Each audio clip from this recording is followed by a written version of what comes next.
The following show is not intended for children under the age of 17. There will be foul language and adult content. Viewer discretion is advised. When I'm in my zone, I feel like I'm alone. I feel like I'm unknown to the world that's full of clones. My originality's focused on principalities broken. I'm loaning my heart and soul to the game that's scared to pay it back. And failure is a motherfucker. The strength to go on and believing in another sucker who don't see the vision in you. So you gotta work harder times two. Gotta make it do what it do. With the limited sources you have, your dream is still a fine motivation in you and inspire the world to do what you can. If you love it, then fuck it, get through it. Yeah. Mumble mentality activated. I waited for so long. Get burdens I've outweighed. When you see me in my zone. All right, ladies and gentlemen, what is the deal? It is your favorite day of the week. Like we say, some of y'all call it hump day. We just call it Gentlemen's Talk Wednesday around here. So, of course, as per usual, I am your host. I am the man that they call Mr. GQ, and I am celebrating happy gray sweatpants season for all the fellas out there. It's our season, baby. I got mine on right now. Boy, you wild. You and me both. I am your boy DJ Micah B, and like Kel Mitchell used to say, "Oh, here it goes." I am Devin Alexander, the one and only, and Action Verse Entertainment. So, what's up? It's good to be back. Name is Will. I'm the new kid on the block, creator of True Word Apparel. Nice to meet y'all. What's going down? It's Mr. J coming at you. So most of the time I'll listen, and most of the time I will judge. What's going on, y'all? All I got to say is, dang old son of a bitch. there's a story. That's the first one. That's the first one. Oh man! So before we have Outlaw get into what is set up to probably be a phenomenal story time, yes, ladies and gentlemen, it is gray sweatpants season. So obviously, most of us on this panel are off the market. You know, most of us are married. But to all my single fellas out there, I hope that your imprint brings you a copious amount of cheeks this holiday season. Copious that was is some a good word. great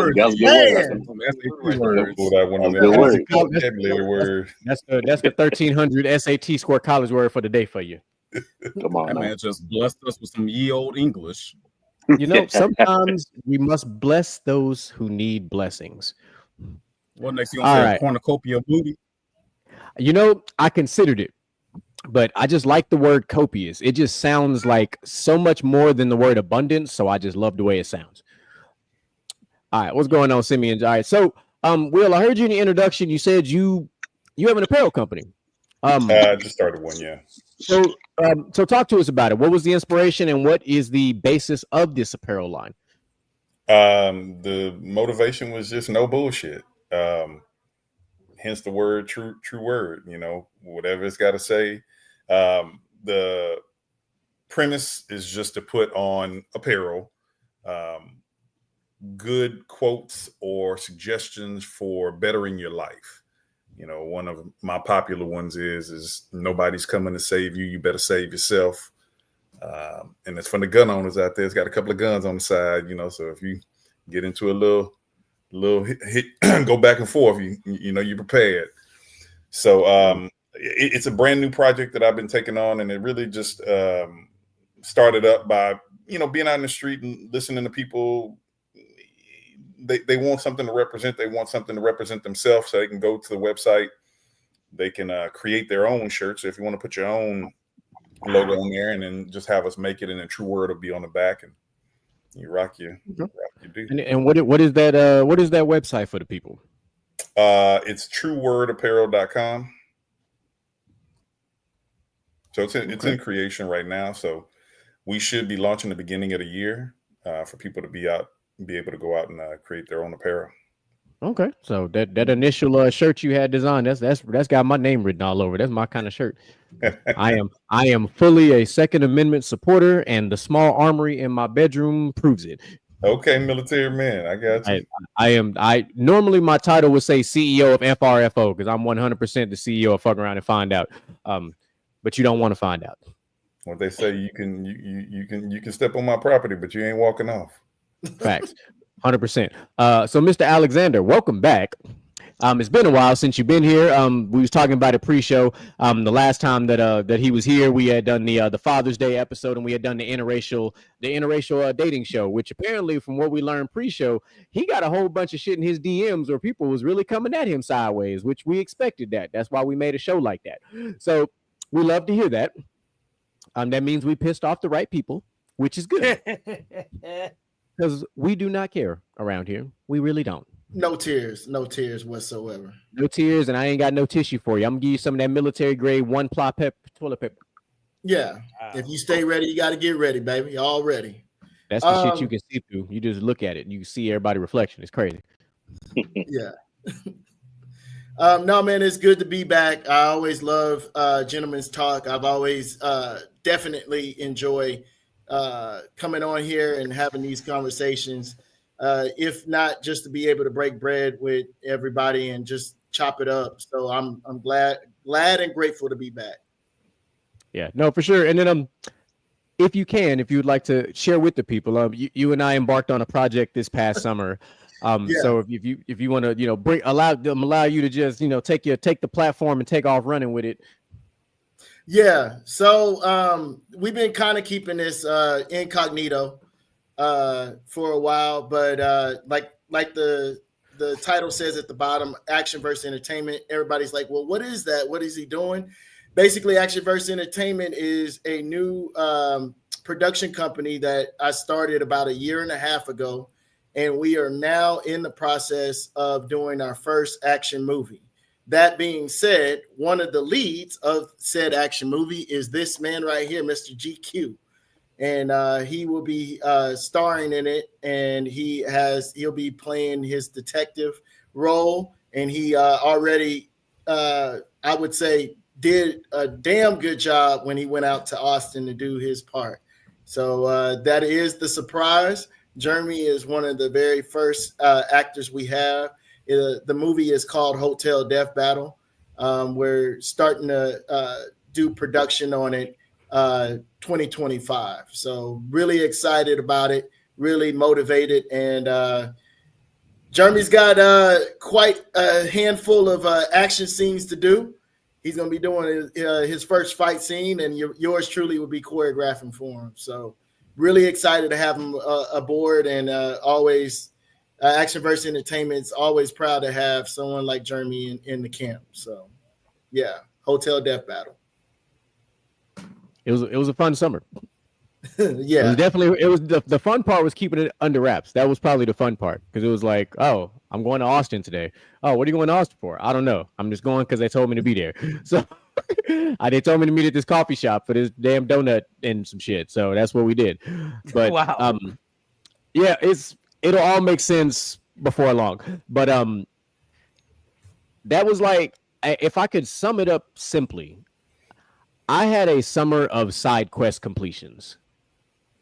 Between the family vacations that I had, and then, of course, working on this project with Devin, which was just absolutely fun for somebody with absolutely no acting experience whatsoever. So that was actually, it felt like I was behind the learning curve. And then as we went through the process and did the table reads, and I did some rehearsals with one of the co-stars, because we had to kind of build our natural chemistry on screen. So it was fun. And I'm looking forward to, what's up? Oh, no, I'm sorry. I was just going to say, I have to interject this. For somebody that has never acted before, the directors and all of the production were like, are you sure that you just got this guy that has never acted before? They gave it to him. So big props to that. So. Yeah, no, it was fun. And now, at the ripe old young age of 35, I'm going to be out there doing my Jackie Chan, doing my own stunts, no stunt doubles. There's only one me. So I will be doing all of the above. It means if I got to get my ass kicked a couple times, then, all right, whatever. I'm going to get mine eventually. Yeah, so I'm excited for it. He's actually going to be going up against, we have a former NFL football player that's he's going to be going up against. And it's exciting to see these guys come together and collaborate and do the dang thing. So I'm gonna leave it at that. I'm excited for him to try to show off his skills. So Look, we've been in the gym. All right, we've been hard on this on the villain arc to play a hero in a film. So we're gonna be all right. We're gonna do our best anti-hero treatment. Yeah, no doubt, man. To bring it back around, Outlaw apparently has story time for us, and I'm looking forward to this because if he got a story, that means some shit done went down. And this is more of a funny story than anything else. But man, as most of y'all know, I'm a homeowner, and when it comes to owning a home, there are certain trials and tribulations you must go through. And I'm going through some plumbing issues. So, Lord, let me tell you, I have a warranty. Probably not good for much, but I got one. Kind of like insurance. You pay it for and you hope that you never need it, but when you need it, you hope they pay you out, but they probably not. But fuck it. Anyways, I called a plumber to come up. He called me. He outside. He and the big white. I got grape without the G van. If you can spell, I hope. Hopefully. I walk outside, and man, if y'all ever seen movie motherfucking Waterboy, y'all remember like the assistant head coach, the motherfucker who was Cajun, didn't speak correctly at all. This is the motherfucker I was dealing with. So I walk over there and I'm like, hey, I'm Josh. And he like over there fussing and cussing and just dang old goddamn son bitch, motherfucking this and that. And I'm like, all right, we in for something.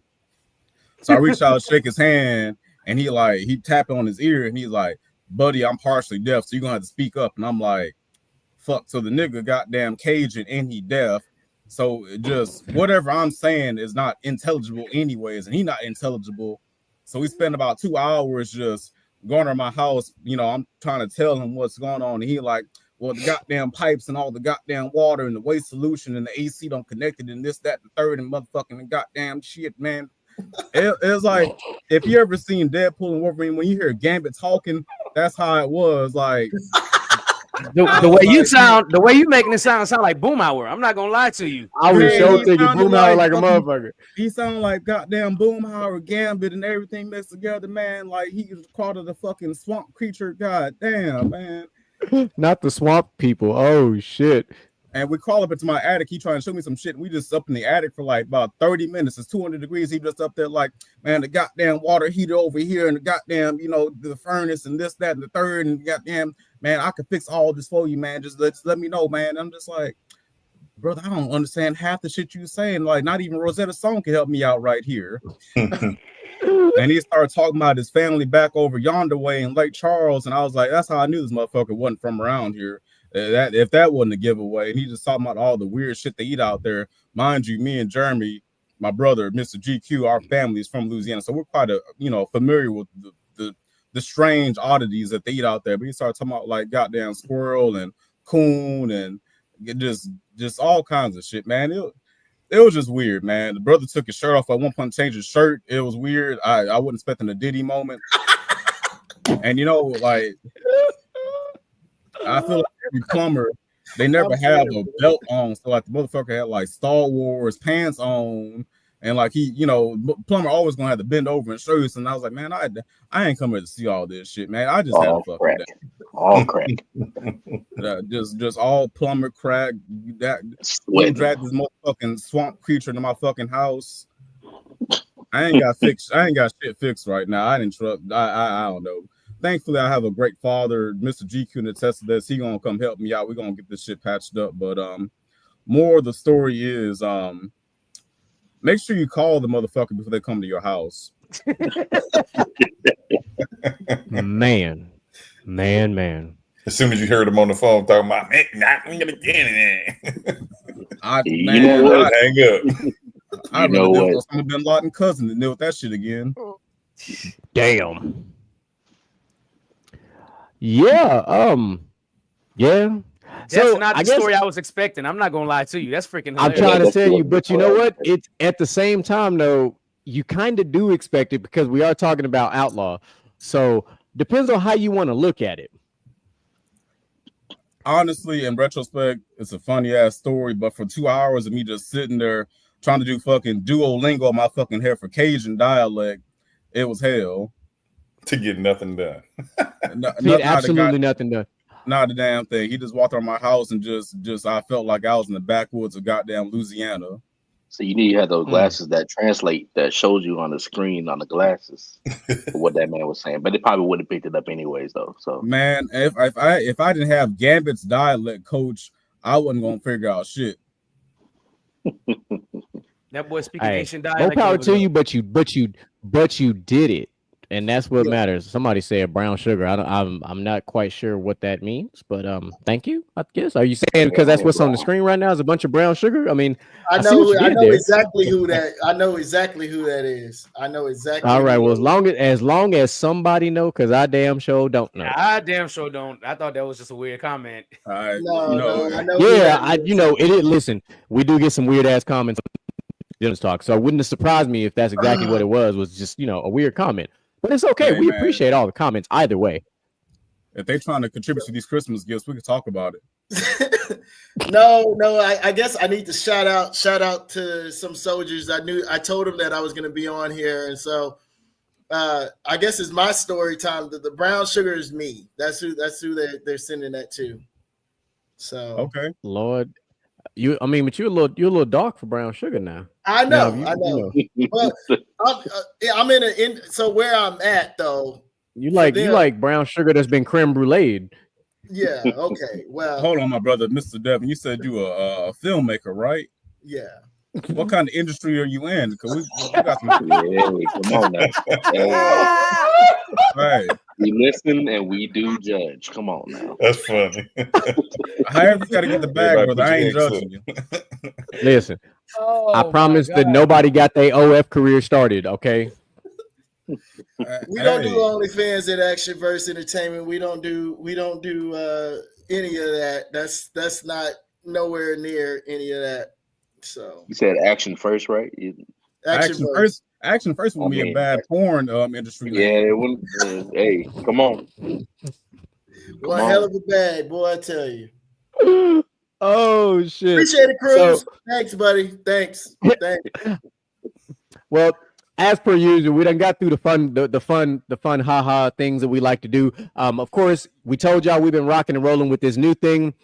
So we're gonna get into this thing. We call it What's Trending.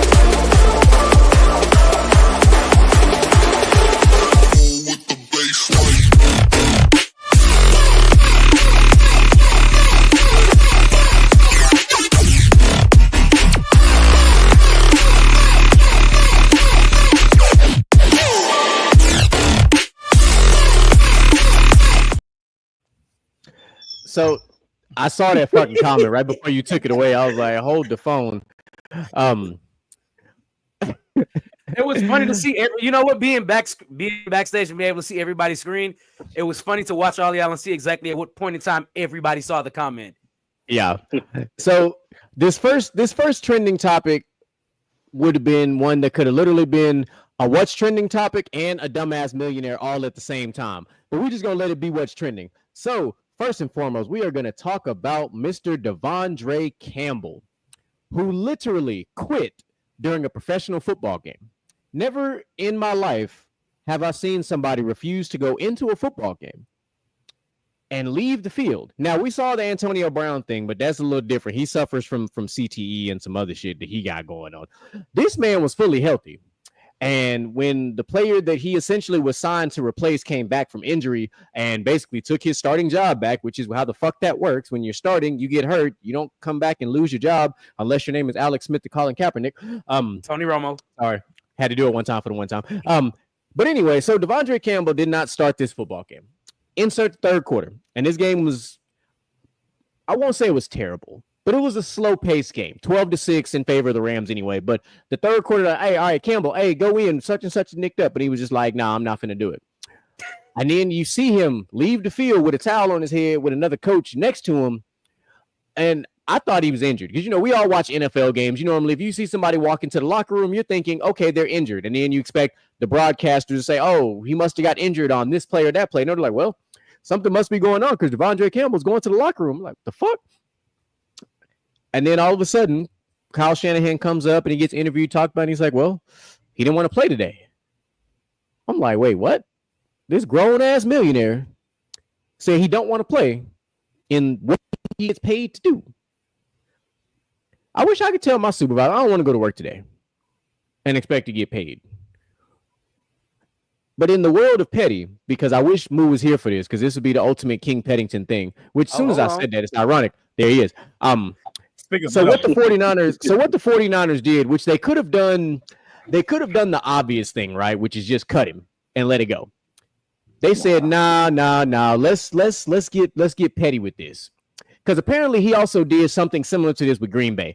They suspended him for the rest of the season, which is 3 games left on there, which means he's being suspended with no pay. And because of how his contract is structured, they can recoup 65% of his contract back from him to include the $5.2 million signing bonus that he has signed prior to this season. Fellas, y'all reactions to that? Man, you know what these football players, man, they be having a goddamn CTE be goddamn TV static for brains, cells and signals and shit, bro. He probably got like his last 2 brain cells fighting for first place. He probably ain't all there. Yeah, definitely. I feel like he made that conscious decision not to do it. He's doing a little temper tantrum. And just because he's smart. Yeah, I understand that. But he was conscious. And he's doing a little temper tantrum saying, well, he got the spot that I deserved. I played well when he wasn't there. So I earned that spot. You didn't earn shit. You was the backup. You was the backup already. So 31 years old. He also old for NFL too. The fact of the matter is, like, bro, it's not like you didn't play no more. Like it's not like you just sidelined you. You weren't gonna get back in the game. They asked you to get back in the game, and you didn't want to do it. Yeah, you do a temper tantrum. That's really what it was. Definition of a prima donna, right there. Not for real. Dumbass I mean, shit. the way I see it is, it's just like, I know that the NFL, any kind of sport that you do, it's not like a normal job. I understand that, but we're talking about someone that not actually even has, be like acting like that though. Yeah, no, but my point that I'm trying to say is, you have enough money with all the CTE and all the different things. You're spending money left and right. You're also supposed to be saving money, but at the same time, your well-being and your health is what comes first. So if you're suffering with something, a therapist, I don't hear that enough from any of the sports players or any sports coaches talk about, is that, if you are suffering from something, or you think you're suffering from something to the point where you're not able to play because of your mental, where's the money going for a therapist? Where's the money going for mental health, so you can be productive or realize this ain't what you want? So that's where it's like, for me, you have enough money to do these things, but here and yet again, you have somebody that just gave up, and that always hits me different when someone's. I always put stuff in a real life situation. I mean, if I was on $100,000 a year job and said I wasn't coming back to work, they gonna cut me. Yeah, on site. Yeah, on site, and probably got your replacement already trained. It ain't got to be $100,000. You could be working any job and they won't cut you like that. Yeah, go ahead and flip them burgers and call off your time. Hey, let me handle this in the back after the game. That's what I'm being paid to do. Football playing is playing, but it's entertainment. Right. And he was entertaining, all right, because he was getting clowned on social media for shit, sure. Yeah, he deserved every bit of it. So what say you, Mr. Moolidge, the one who has played a lot more football than all of us on the panel here? First and foremost, I don't care if he has no brain cells left. Don't you ever walk your ass off that damn field, bro. As somebody who's been in that situation before, and I mean like verbatim been in that situation before, you take that shit up with the coach after the game, bro. Because at the end of the day, it ain't even about you. It's not about what the coaches did. It's not about the situation. It's about your teammates, bro. You're in a pivotal game, in a crazy situation where legitimately you have to win the game, and you're down 2 backers, and they look to you as somebody who's supposed to step up like you've been doing all season. And you sit your ass on that sideline and tell them, not only do you not want to go in the game, but you walk your ass to that damn locker room. Yeah, nah. Not only would you have been cut before you got to the locker room, Like before you even got to the tunnel, you would have been cut, bro. But we would have packed you out. Like I would have timeout. Yep, we're taking a timeout and we packing that man out before he gets to the damn tunnel. Because at that point, you just gave up on me, the teammate, and all your teammates, bro. Like that's something that as a football player, as an athlete, I can't accept. So hell no. I don't care what you're going through. Talk about that shit after the game. We'll smoke a blunt. We'll get a bottle, whatever, do whatever the fuck we need to do, go to a therapist after the game. But right now, nah, I need you and I need you focused right now, bro. We can't be doing that. I think the hardest part for me is I think it's like I said, with every job that you have a contract. It's what you're expected to do, what the standards are for the job, what the requirements are for the job, and if you can't meet it, here's the consequences. And it's the same thing with sports. So to me, you already know what it is. You already know that you're gonna, when the starter comes back, if the starter gets hurt, you're going in and you're already getting paid. So now is it really worth it to lose that contract over whatever prima donna mindset you had? So at the same time, we need to look at it like from the perspective of like this: professional athletes as a collective whole, no matter what the sport is, you have a finite amount of time in said sport, which means every game literally matters. The NFL plays the shortest amount of games amongst all the professional sports, like the NFL does, because so that means you've got, assuming you're a regular player on a non-playoff team, let's just play that game. You play 17 games, and then your ass goes home. Now, if you're on one of those teams that is tops of your division or top of the conference, whatever the case might be, okay, you play 18, maybe 19. Some of y'all play 20, even 21 potentially games if you play for the Kansas City Chiefs. But at the end of the day, that is still amongst NBA players, NFL players, MLB players, and even NHL players. That's still less games than all of those other professional sports. And you just said, I'm going to fuck off this one game. And now you done got suspended for the other 3 without pay. And then now you taking food off your own kids' tables, which is the type of shit that I like to think about. I'm like, all right, bro. So now you basically, hopefully your savings is decent because you just took food off your own plate. You did that by yourself. The coach didn't do it. Your teammates, and you took food off your own plate on some selfish shit. And there's one thing about men, man. We are sometimes prideful to a fault. And all that man had to do was like, listen, man, I understand that I am a backup player. And he might have played extremely well. He was doing pretty well. He was leading. He was close to the top of his team as far as tackles and all that other shit go. Cool. But at the end of the day, my guy, you are not the starter. You have a role to play. You are a role player. It was time for you. You played your role. You stepped up. You did what you're supposed to do. The starter came back, played damn near all the snaps until like the third quarter. And then, hey, you jump back in, keep contributing. And, hey, at the end of the day, you still trying to win a chip, right? Ain't that what sports is all about? Like winning a chip, like at the end of the day? And you just said, fuck all that. I want to get my reps. I want to get my shine, whatever the situation might be. And then you just said, all right, fuck that. I'm going to leave. Boy, pull the Willie Beamer. Yeah, I don't know if a quarterback could have pulled no shit like that off. Yeah, no.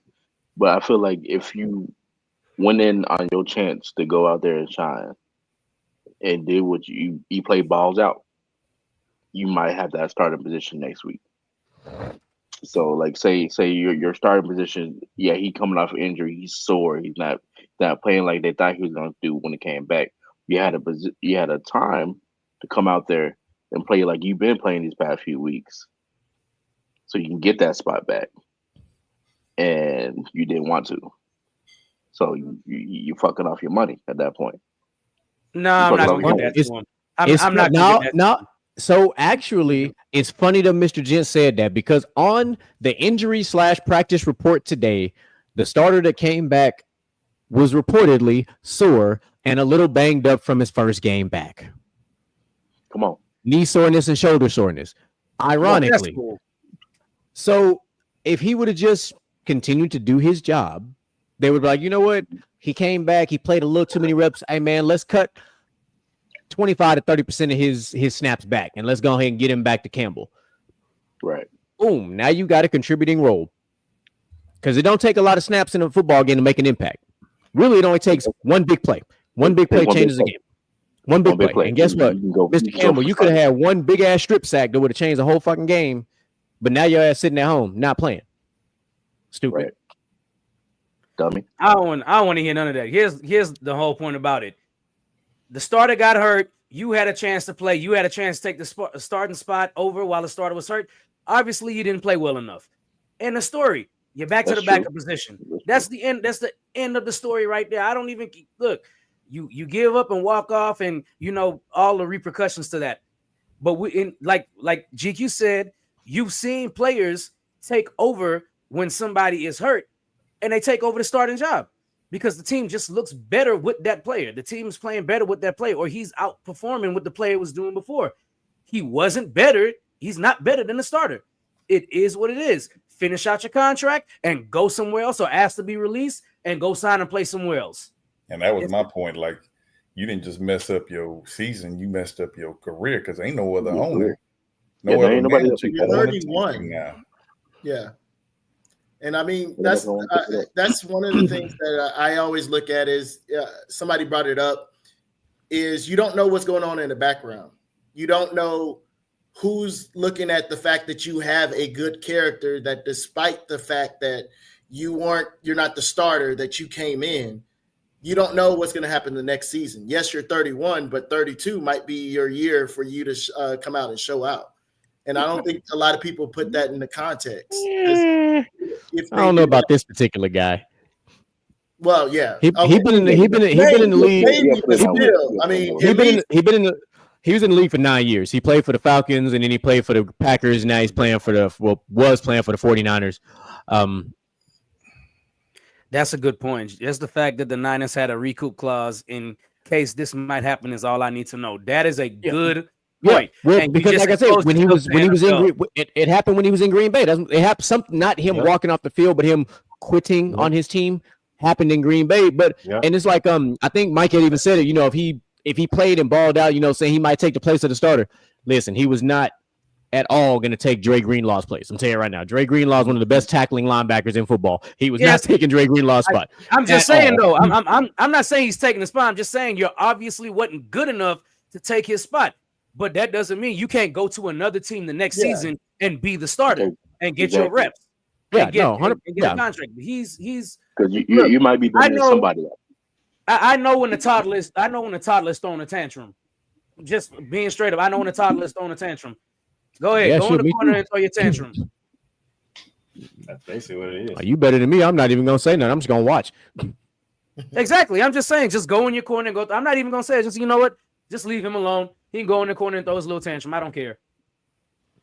I mean, I might pull a boy from the hood and say, "Hey, y'all want to see a dead body?" Be ready to break my foot off in the ass. All right, so let's transition to story number 2. This one's gonna hit home because when this story came out, DJ Micah, myself, Outlaw, Moolage, we're all in high school, and we didn't really understand what was going on at the time. But there was a case that happened, a very iconic case that happened that involved the Duke University lacrosse players that were falsely accused of raping one Crystal Magnum. So, for those who don't know, she's actually currently in prison right now serving a second-degree murder charge, excuse me. But on a show, on a podcast of all things, ironic, it's funny how that works out, she literally said verbatim, I'm reading her quote, she made up a story that wasn't true. She's like, I testified falsely against them by saying that they raped me when they didn't, and that was wrong. She was on this show called Let's Talk with Kat. So I betrayed the trust of a lot of other people who believed in me, and I made up a story that wasn't true because I wanted validation from people and not from God, and that was wrong when God already loved me for who I was. So Magnum and this other lady at the time were hired to perform at a party that was thrown by the Duke lacrosse players back in 2006 when this whole thing happened. So here we go, fellas. We've kind of had a discussion about things like this before. So by all means, to do what you do. Get the boot. It's the fact that she's already locked up. I can't say lock her ass up. like you ruined lives, bro. Like that's crazy. You ruined these. I don't care. And I think she's black and the guys are. I don't care the skin color. Yeah, it's just wrong, dude. Like this kind of story just it pisses me off. You don't know whose lives you're ruining. You don't know people's situation. You got that's crazy. That's crazy. If she was still out and free, I would say put her in jail. Well, Put her on so that. I went to the bottom to look. So she went to jail back in 2013 for fatally stabbing her boyfriend back in April of 2011. She was sentenced to 14 years in prison. She's set to be released February 27th of 2026. She'll be 47 years old. No, 48 years old when she gets out of jail. Put So her in she jail 2 actually more is- years. But from my understanding, when this story broke, which ironically happened when I was scrolling through TikTok, so those three individuals, David Evans, Colin Finnery, and Riyadh Siegelman, for a long time had struggled to get jobs because of this false allegation situation, which we had an entire for ladies and gentlemen, for those who have not been around the show long enough, we had an entire conversation about this where we talked about those individuals who are falsely accused of a very high crime, and then it comes to find out that the person was lying. It's like, why are there no repercussions for the person that, oh, well, they lied under oath, that should be perjury? No, yes, it should be perjury, but it should still be perjury stacked on top of other things, because you have now ruined the lives of other people because of you lying out the side of your neck.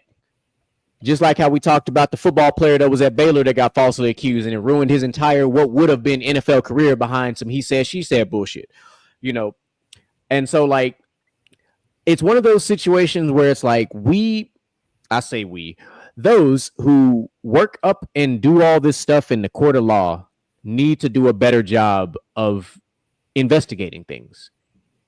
Because I'm not saying that a lot of these cases aren't valid, because there are a fair amount of these cases that are valid. But if you're going to take the word of somebody, you're basically saying, hey, I don't know this person, but I have to assume that they're 100% credible, and I'm not going to do my due diligence to investigate accordingly. Because I imagine, had they done the proper investigative situation, this may not have happened. It may not have ended the way that it ended. Now, granted, these individuals were never charged. There was not enough evidence. The case was dropped due to insufficient evidence. But DJ Micah B, who went on a whole fucking tangent about this shit, the court of public opinion fucked these kids up. Yeah. I say kids because they were in college at the time.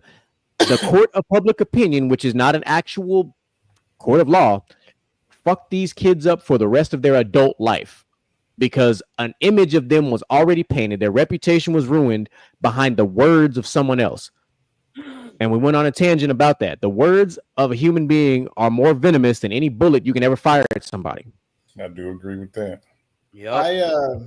I would say, like, the crazy part about any of these allegations on any of these stories is that they go into the back of the accuser background and all that stuff, but they don't go into the background of anybody else. They don't do any kind of sufficient evidence. Like, whenever this first came out, I remember them telling us all about the fellas and their career and stuff, but no one was talking about her background. They never talked about what she did. They were just horning in on how bad these guys were, and they made her the hero and then the villain. And it's just, it's always compelling to see that. And it's always I think part of the issue is we have to look at how the media has changed over the course of many years. It used to be about telling the truth, but when commercials started selling big bucks and money became the main focus, now it's like you said, the court of popular opinion, where you now have a situation where it's not popular to blame the victim. And so then, since you get a group of individuals out there, maybe they have pull, maybe they are of a certain color or a certain society, they're not going to allow you to put that out there in order to do proper investigation like you're talking about of those individuals. Or if they did the investigation, they're not going to publicize it because it's going to hurt ratings. Ratings hurt money. They hurt pockets. It's the narrative. Yeah. And so that's the one thing I say I appreciate about social media, because social media over time, and you guys probably have seen, have evened that out. You know, whatever media, the mainstream media wants to put out there, social media ain't got no problem checking people and letting so you know, that's one thing. that ain't what we see. That's one thing TikTok has done very well is in deep diving people's stories. They'll Oh yeah, if they see your face, they'll go find that person. yeah, and that's why TikTok is such a hot button topic right now. And initially, TikTok was supposed to be banned January 9th or something, or 9th or 19th of next year. But the Supreme Court has agreed to pick it up today in a First Amendment case, which it 100% falls under the First Amendment. I don't like there's nothing you can tell me that's about TikTok that doesn't fall under the First Amendment. The problem is that I have to parse my words here. In this wonderful country that we live in, we want to micromanage everything. Let's just call it what it is. TikTok is not micromanaged. TikTok is very free sourced open media. And there are a lot, and I mean a lot. I don't know what y'all's algorithms look like, but there are some individuals on TikTok that are so well informed that the shit that they have, you would believe that you saw them on the 6 o'clock news, the type of information that they know. But it's because a lot of these people are former reporters and former journalists who used to work for these places. And they're like, you know what? Fuck all that. I'm going to go independent. This is why I think it's beautiful. Back when we were all in high school in the early 2000s and whatnot like that, is when you first started hearing about music artists going independent.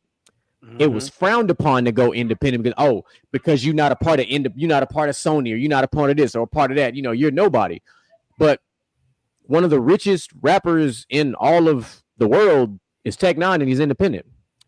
So now you have all these former reporters and publicists and journalists and all this stuff doing the exact same thing because they control their own platform on TikTok. It's your business. So now they're out there like, you know what? I still got the same sources. I still got all this information. I still got access to all this. I can still call in a couple of favors. Fuck it. I'm just going to do my own thing on TikTok. And look what's happening. Certain groups of people don't like it because I don't need to watch CNN or MSNBC or, because we look KHOU around here. I could just go watch the same people I'm watching on TikTok because I'm getting the information that I want to get. I stopped watching the news a long time ago because I'm so tired of turning on the news at 9 p.m. and seeing about a fatal stabbing or a fatal car crash. Like, I don't need a hot button ass topic to immediately draw me into the news. Ain't fuck I watch the news for.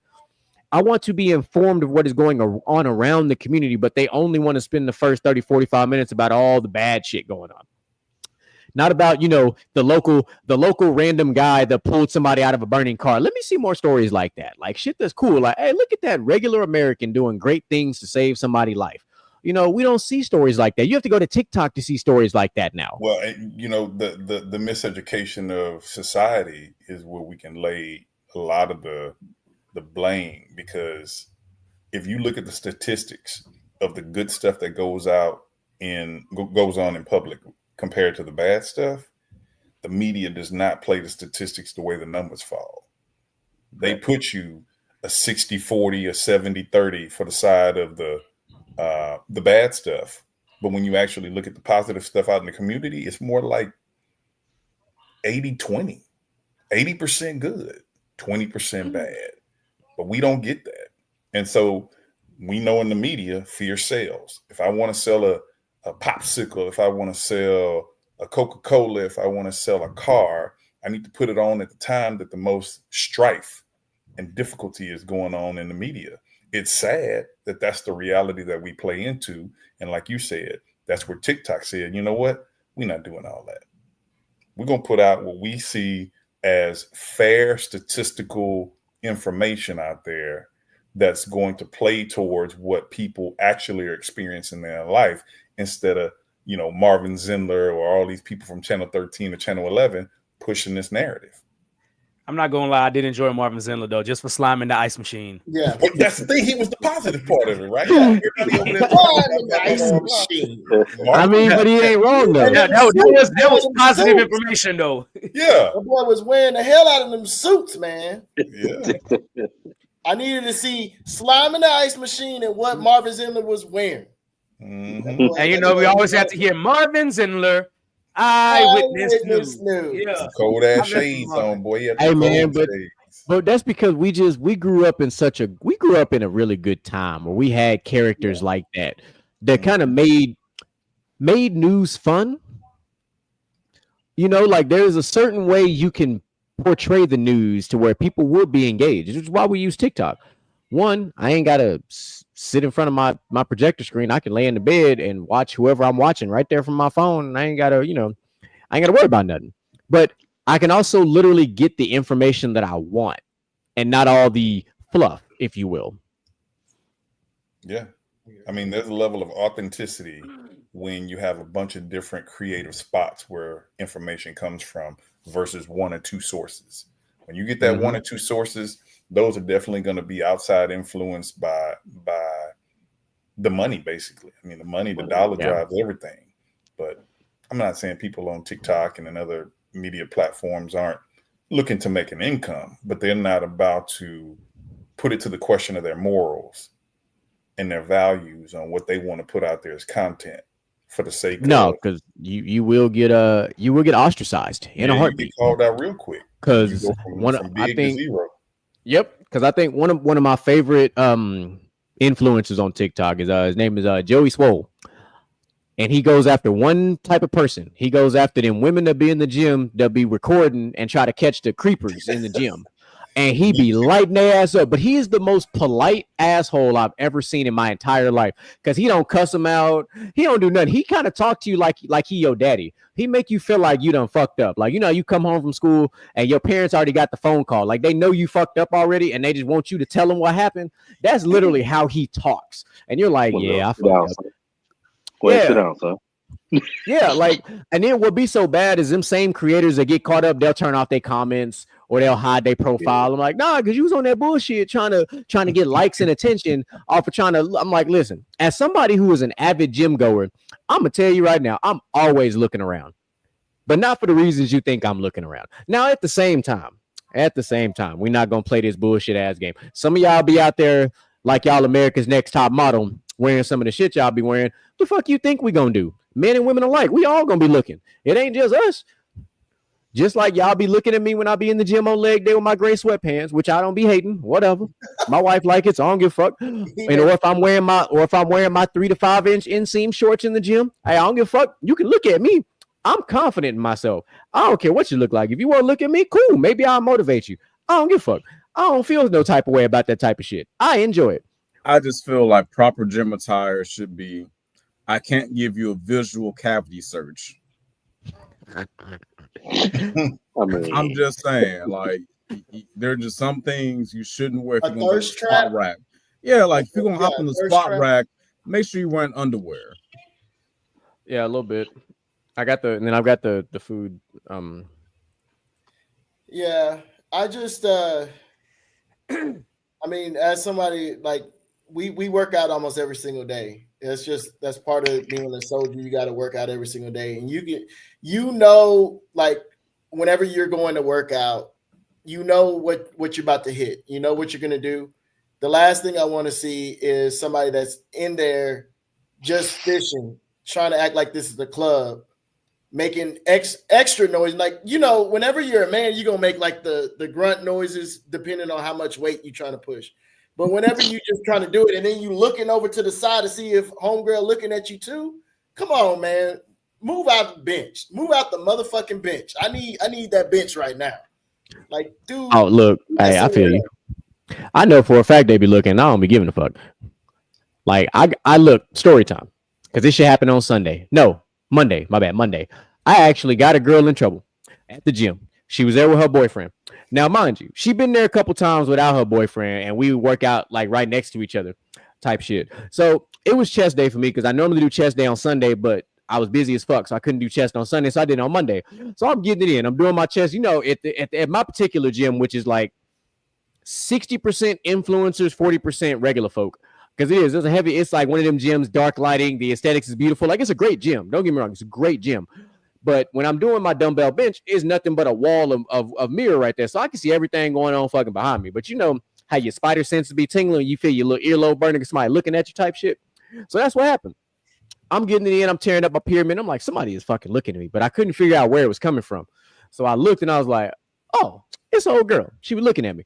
Little did she even realize, because she was on the where I'm at. There's like the dumbbell rack, and then it's all like the pin machines and shit. So they were doing the lap pull down. So he was doing the lap pull down, and she was doing something else over there. But she was standing up, and he was doing the lap pull down. So he was mid rep. She ain't think he was paying attention, but she was eyeballing me. And then I looked, and then I looked at him, and then he looked at her, and she did a thing where she was like she was shook, and I was like, ooh, she in trouble. And then I guess he felt some type of way, right? So he gets up from the lat pull down machine, comes over to the dumbbell rack, and start doing his little lat raises, right, with the fucking lighter dumbbells, whatever the fuck. And I'm like, and then he kind of side eye me a little bit, and I'm like, oh, I think he trying to flex his PP at me or something. I was like, all right, well, it's chest day. I said, if we're gonna flex, let's flex.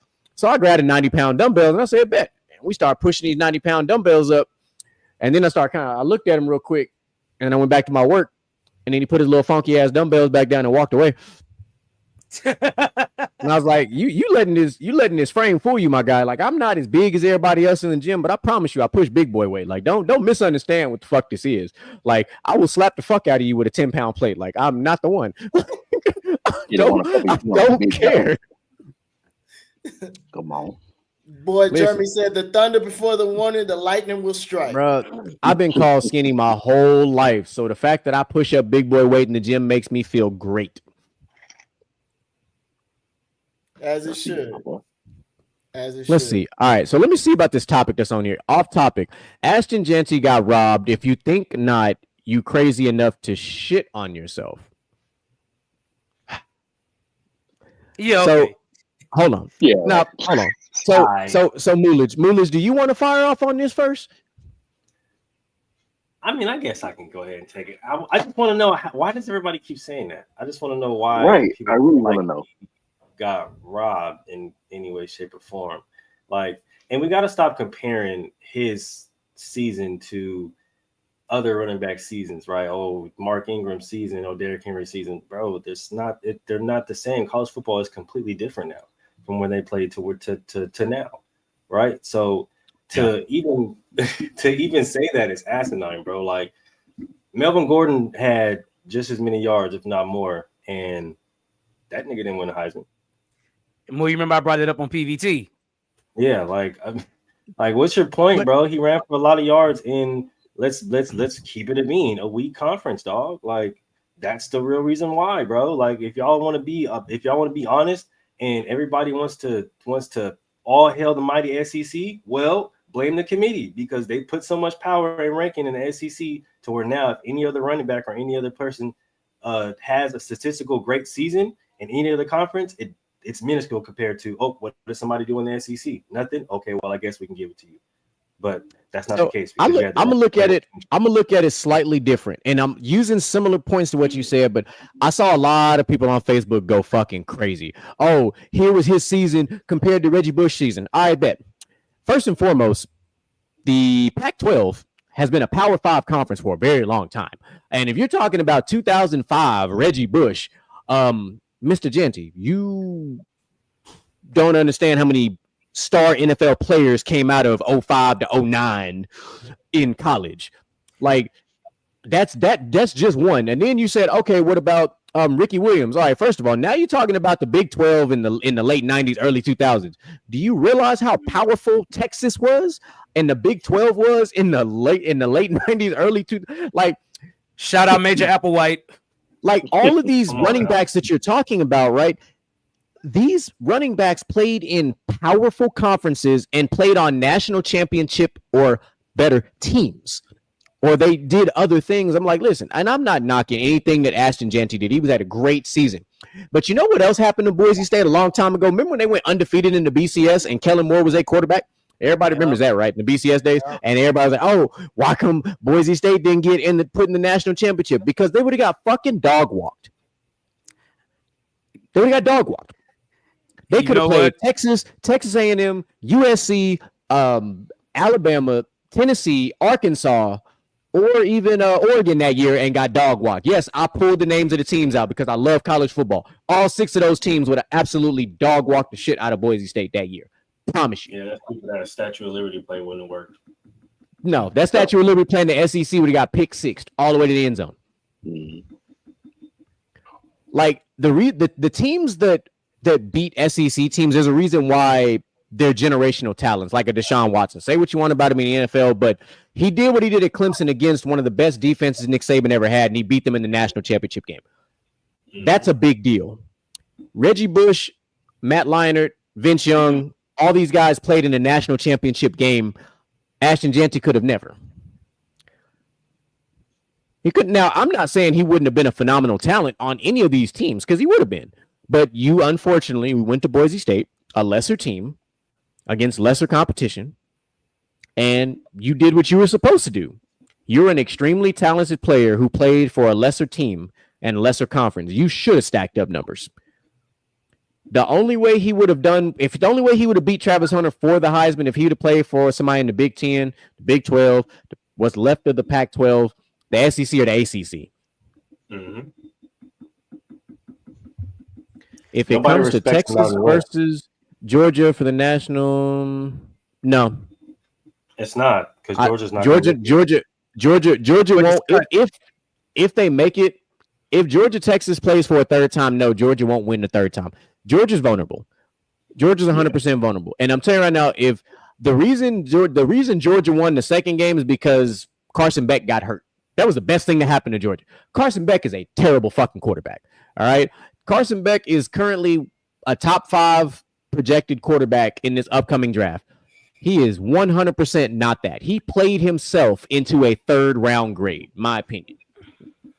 Like, he just has. He's a turnover machine in college. If you're a turnover machine in college, it's going to translate to the NFL, and you're going to look very bad.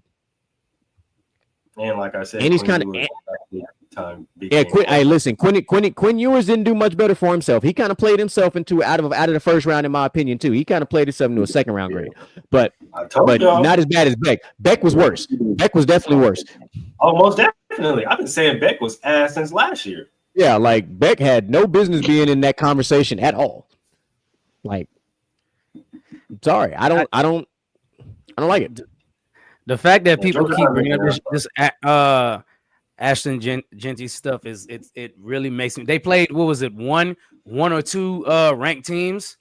Now they did play Oregon. They played Oregon. They lost. Yeah, but they lost. Yeah, and they played what was it? UNLV, who was ranked like 24th or something, 24th to 25th. Don't nobody give a fuck. That's my point. Like, it's a stupid conversation. It's a stupid conversation to have. If Ashton Jeanty wants to truly prove himself, enter the transfer portal. Come on over to a Power 5 conference. Hell, you know what? I do you one better.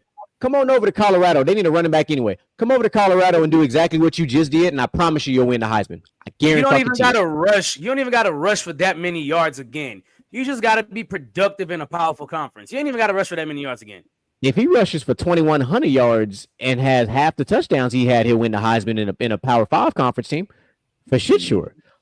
Because and exactly what Moose said about the SEC, we got to remember, Devontae Smith won a Heisman as a wide receiver. Now, Devontae Smith was a damn good receiver in college. Like, I'm not knocking his Heisman one bit, but who was going to beat him that year? That was a very tight Heisman race, but who was going to beat him?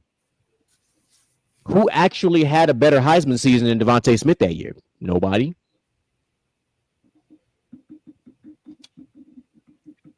That's all. Just that simple. It is that simple. We do talk sports around here sometimes, but we appreciate you, Hunter. That was good. You know,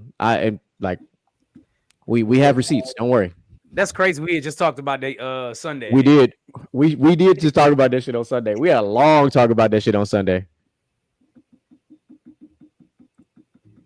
Damn. Honestly, it's not going to change my mind about him being. I still think he's a great player, but the Heisman is a regular season award, just like the NFL MVP.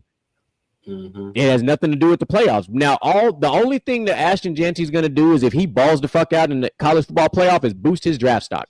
Yep. Which I don't really think there's much boosting he got left. He's going to be a top 5. I think he's a top 5 draft pick anyway. Now, I don't think he'll push himself past Shador or Hunter. I think those are 2 of your top 3 picks for sure. You see what you just said there? I know what I said. Exactly what you just said. There is the reason why he didn't deserve the Heisman. He's not the best player. No, Shador was the best player, but he didn't get the recognition for it. Like, you don't have a damn near 80% completion percentage in college and not be up for the Heisman. That shit's wild. Insane. Like, I don't think people understand what that means. If you have almost an 80% completion percentage as a quarterback, and Shador is not a dink and dunk quarterback. Shador is a throw that bitch all over the yard quarterback. And to have an almost 80, I think it was 76.4 or some shit like that. It's like, no. Because in the NFL, that number is going to drop to about, what would you say, move about 66%, give or take, maybe? 67, around there. So if it goes to 66, 67, that still makes him a top 10 quarterback in the NFL. That's top 10 amongst completion percentages right now in the NFL. I'm just throw that out there. And he was nowhere in the Heisman conversation whatsoever. Because just like they did for Hunter, they tried to use Deion Sanders against him, but it's cool. Deion Sanders already got the number 1 defensive tackle from Alabama out of the transfer portal, so he already rebuilt it for next year. Just saying.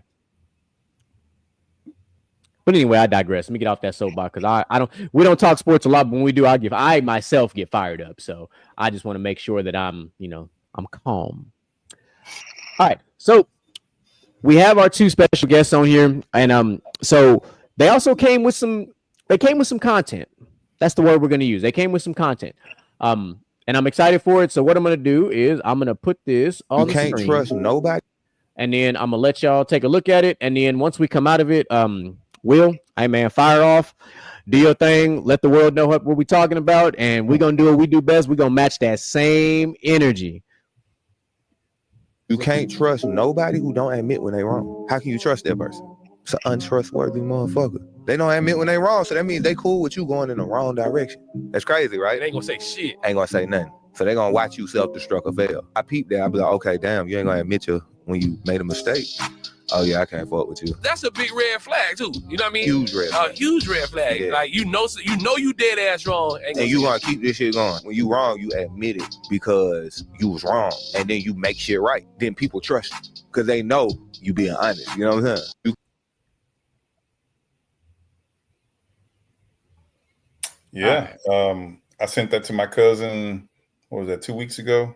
About 2 weeks. About 2 weeks ago, we had a real good conversation on the phone, and we were just talking about females and relationships and, the common denominator that we were getting, that we were always kind of in a position where as men, we were always apologizing for something, which apologizing is good, right?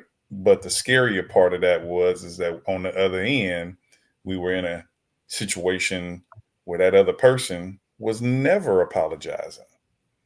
So what kind of relationship is that? If you can't look in the mirror and see yourself for who you are, there's no way mathematically that one person in a relationship for the entirety of the relationship is always wrong and the other person is never wrong. It just can't happen. And so what we were talking about is like the key signs to be able to look out for if you start dating someone or getting into a relationship, and you just always find yourself kind of stepping on eggshells and having to ask for permission to do this, or, if asking for forgiveness. And that other person was never really putting themselves in a position to say, you know what, I got to take the L on this one. I recognize that maybe I didn't speak to you in a certain way respectfully, or I didn't move in a certain way that creates some kind of balance or equality within the relationship. And so when I saw that little reel, that video, it spoke to me. And I think for me, whenever he sent it to me, it was kind of triggering because of just with my wife and everything that goes on. It was one of those things that when you're in a relationship, no matter what, your mental health on both ends and your well-being on trying to make sure that you resolve something, whether you're co-parenting, you're married, you're just in a new relationship. When you're trying to build something together and you're saying, I am your partner, I am your mate, I'm your helpmate. it's not wrong to just sit down and say, hey, you know what? I'm going to take an L on this. I was wrong in this path that I was saying on this argument. And I think on both sides, but more often I see it, unfortunately for men, we're apologizing for something that we know that we're right about. But because of the sanctity of, man, this is the best relationship I've been in, or I don't want to rock the boat, we do it for the sake of that. And it's like, it's okay to be a man and be like, you know what? No, I'm not going to do that anymore. I love you, but I'm not going to allow you to mess with my mentality, my mental capability of what I know to be right in this type of situation. And I think there has to be that cohesive equality in that partnership. And that's what we were talking about and bringing. Well, I just remember like reading Steve Harvey's book. He was always telling dudes like, man, just go ahead and apologize. You know, just it'll make your marriage better, to make it right. I listened to that for a few years, and then I had to think like, shut the fuck up, Steve. No, That's some bullshit. I'm gonna say because this. What you and hey, it's so funny how when you look forward in Steve Harvey's history, which I'm not trying to put Steve Harvey on blast, it's just an example. Nah, put him on blast. No, blast his ass. And how his relationships have ended, right? It's like these women not only got you wrapped around their finger, they taking your bread too. And then now in this last one, they fucking your man over here. Like, so it's better to, and I remember watching something with a young lady, she was Asian, and she said, you know what? Men don't really get this message, but I'm gonna give it. Stand up for yourself. She might not like it in that particular instance, but stand up for yourself. Say what's on your mind. Say what you feel. You ain't got to apologize for it. If she don't like it, she'll either get over it or she'll get through it and leave. And then you know what? You ended up realizing that maybe that wasn't the person for you. But to be walking around all the time, apologetic, oh baby, I'm sorry. Like playing that punk road don't fix shit. I'm gonna say this, man.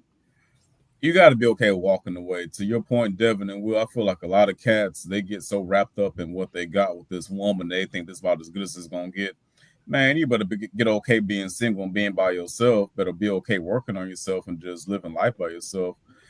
These women, I think of it like a bully. If you let a bully keep punking you, they're gonna keep fucking doing it. Same thing with women. If you let a woman punk you, she gonna keep looking for that chance to punk you.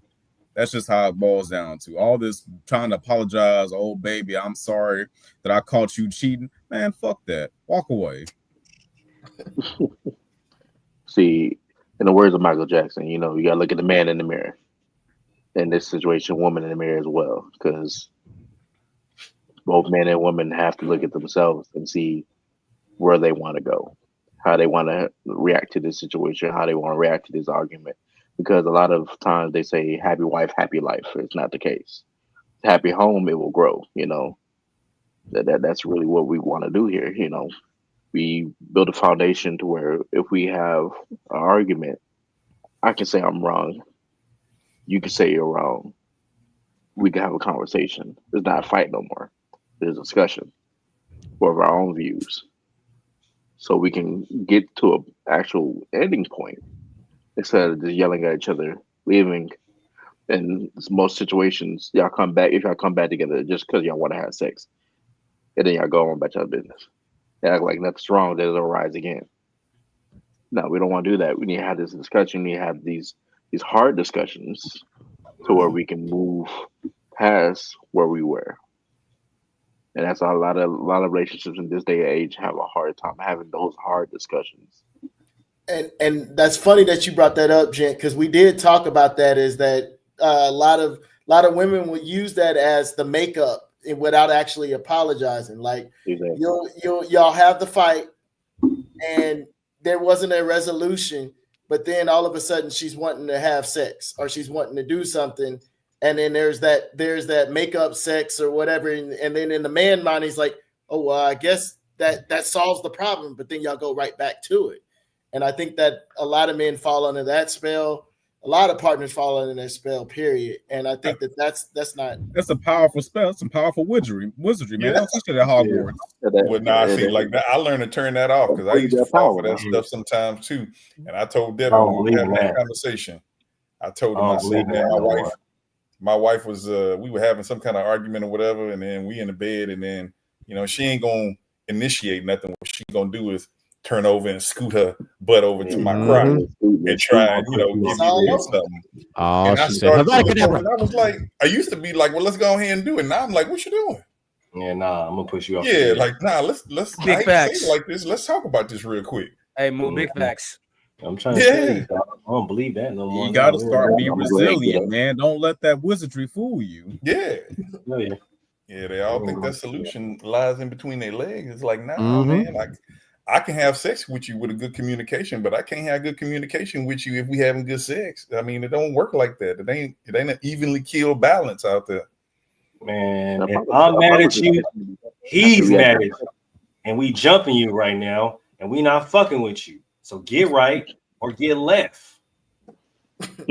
Hey, man, That part. be okay with that private browser real quick, man. Don't get Hey, I'm listen, boy. Real quick, boy, that incognito be strong. Go Fuck what you heard. on the heartbeat, man. Hey, listen, I'm gonna go take a shower real quick with the waterfall shower. I am not tripping.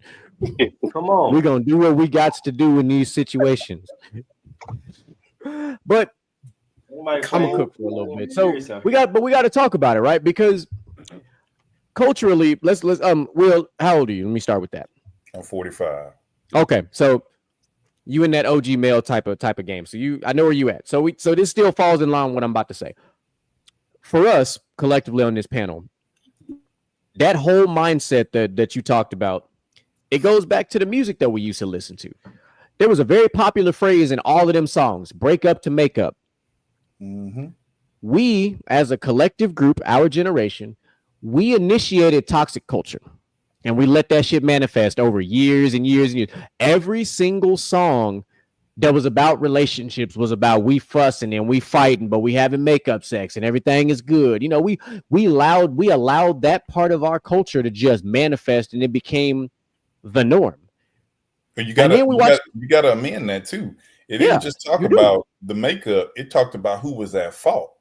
Yeah, and they never talked about it. You know, every song they were talking about was forgiveness because I messed up and I did this. It was nothing about accountability. There was no balance in it. So yeah, you're right. Shout out to Monica. She's the only woman I heard apologize in the song. Fact. Well, not only that, we got to talk about like apologizing. Just like there's love language, there's apology language. Just because you know, he's on the same wavelength right now. I started channeling your psychic powers, but no, just because she say sorry or she give you the sauce between the legs, don't mean that she really sorry. You know, like what's the change behavior? What's the resolution? What are we doing differently so we don't come up in this same situation? You know. Yeah, I think the message out there for females, because we can all talk about what we get as men, right? But we really got to address what are women getting as their message, right?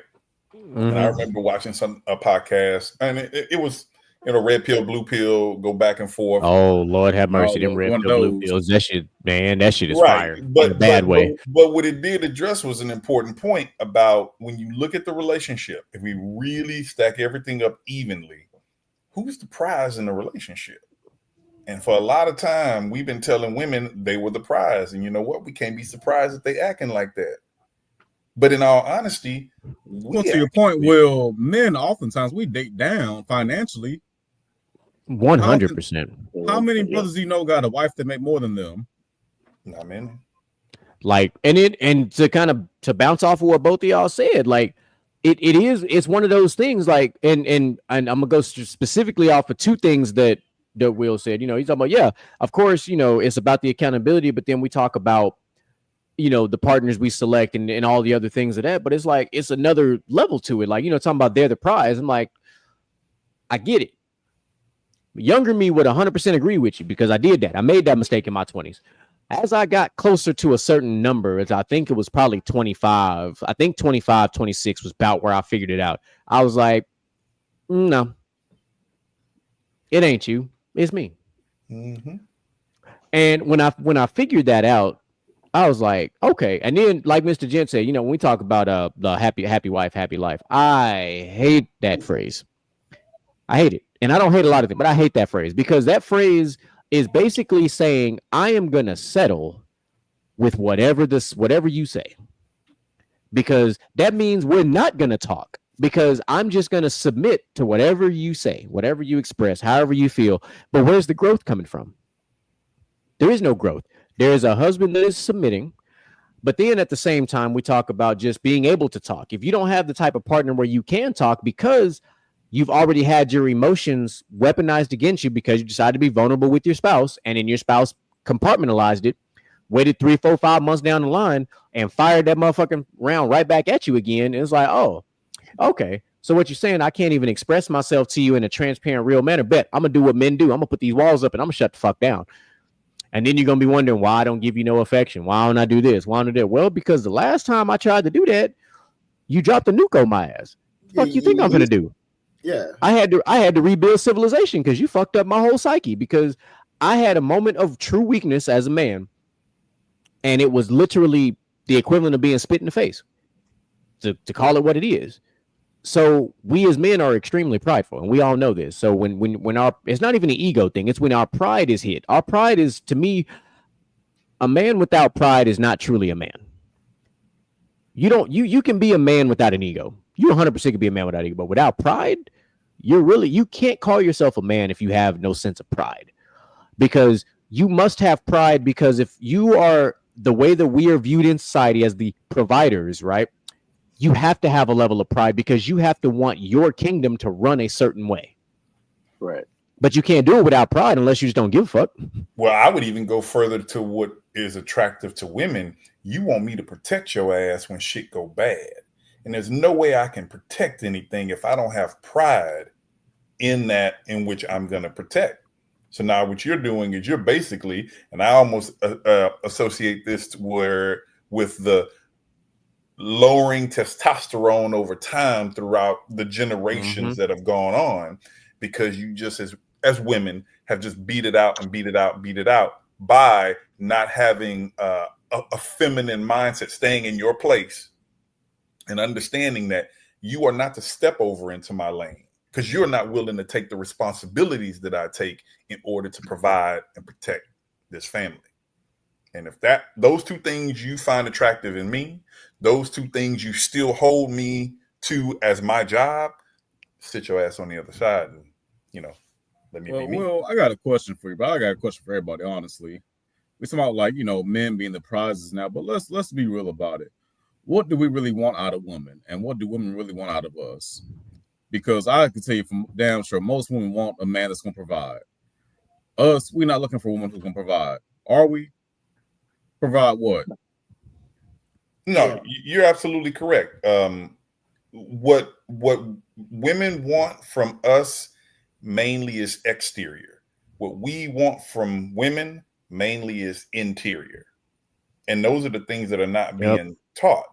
They're not being cultivated within this modern day of women, which is why women on an astronomically high level are now in a position that they've never been in before, right? Of having money, having power, having a career, even having kids, but they ain't got no man and can't get a man because they've been told this story for years and years and years of doing A, B, and C by their single mama or by society. And what they don't realize is, like old boy said, look in the mirror and say, you don't need me. You are your man. You have become your man.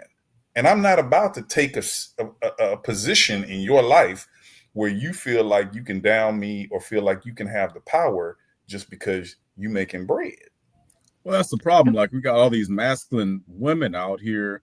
How can you have a man and a masculine woman? Like, I'm not saying you can't have that because that's basically a gay couple. But, for the brothers on the panel who are not with the rainbow spectrum, like what is their value for us to go get a woman these days who cannot embrace her femininity? Because I'm going to tell you what I want out of a woman. I want emotional security and a safe place to just be vulnerable sometimes. And my brother GQ said, you do that shit one time and get spit in your face. You don't want to do that shit no more. Correct. I'd rather be a fucking recluse than fucking open up to a woman these days. It's hard. But Yeah. as a man's standpoint, a lot of the times that we have discussions with these women, they listen to react to things instead of listening These to women's, these women. these Not all women's. women, these That women. boy hit you with a country But bumpkin ass statement, Going boy. back to the 1950s. Damn, you talked to Boomhauer earlier too. but no, they listen to react to things Nick is instead of plumbing. who actually want to hear us and understand us. Because they always say like men are complicated, men are hard. They're really not. If you just No, we listen to fucking us, caveman. We barely evolved humans. if you just We listen to us, simple. we cool. Like, we good. We ain't asking for you to do nothing. Just listen to us. Well, I think it also comes down to like the dichotomy. Like if you asked that question, and I was thinking in my mind was women want us to know what they want and need. And then even more They so, can't even figure out what the fucking get for lunch. yeah, but then they also want us to know what they don't even know what they need or want. Like they want us to be that next level, and we're just wanting that comfort and security. So there's that split in between. And I think that when you do find somebody and you're actually sitting down and you want to have that partnership, I think what society got away from is they made the word, whenever it talks, and I'm just talking about the biblical term of submission, they made that word like a bad word for women. And they automatically it's a trigger word now. Yeah. It's like you can't say that. That's like a taboo word. But when I understood what the Bible was talking about, and even whenever it was just not even just morals and ethics, submission wasn't like woman make my sandwich and fetch my slippers. It was just understanding that this was your role, this was my role, because you need me to change a tire. You want me to go change a tire. You want me to be able to go to bat and be a provider. Over here on this side, we're just looking for you to be that nurturing, like, hey, baby, you had a bad day at work. Come on, let's talk about it. Oh, he said that to you. I want you to be there for me whenever I'm providing. I had a hard day at work, as well as you want to call me and say, well, we're back on this bill. We need this bill. We need this to be fixed.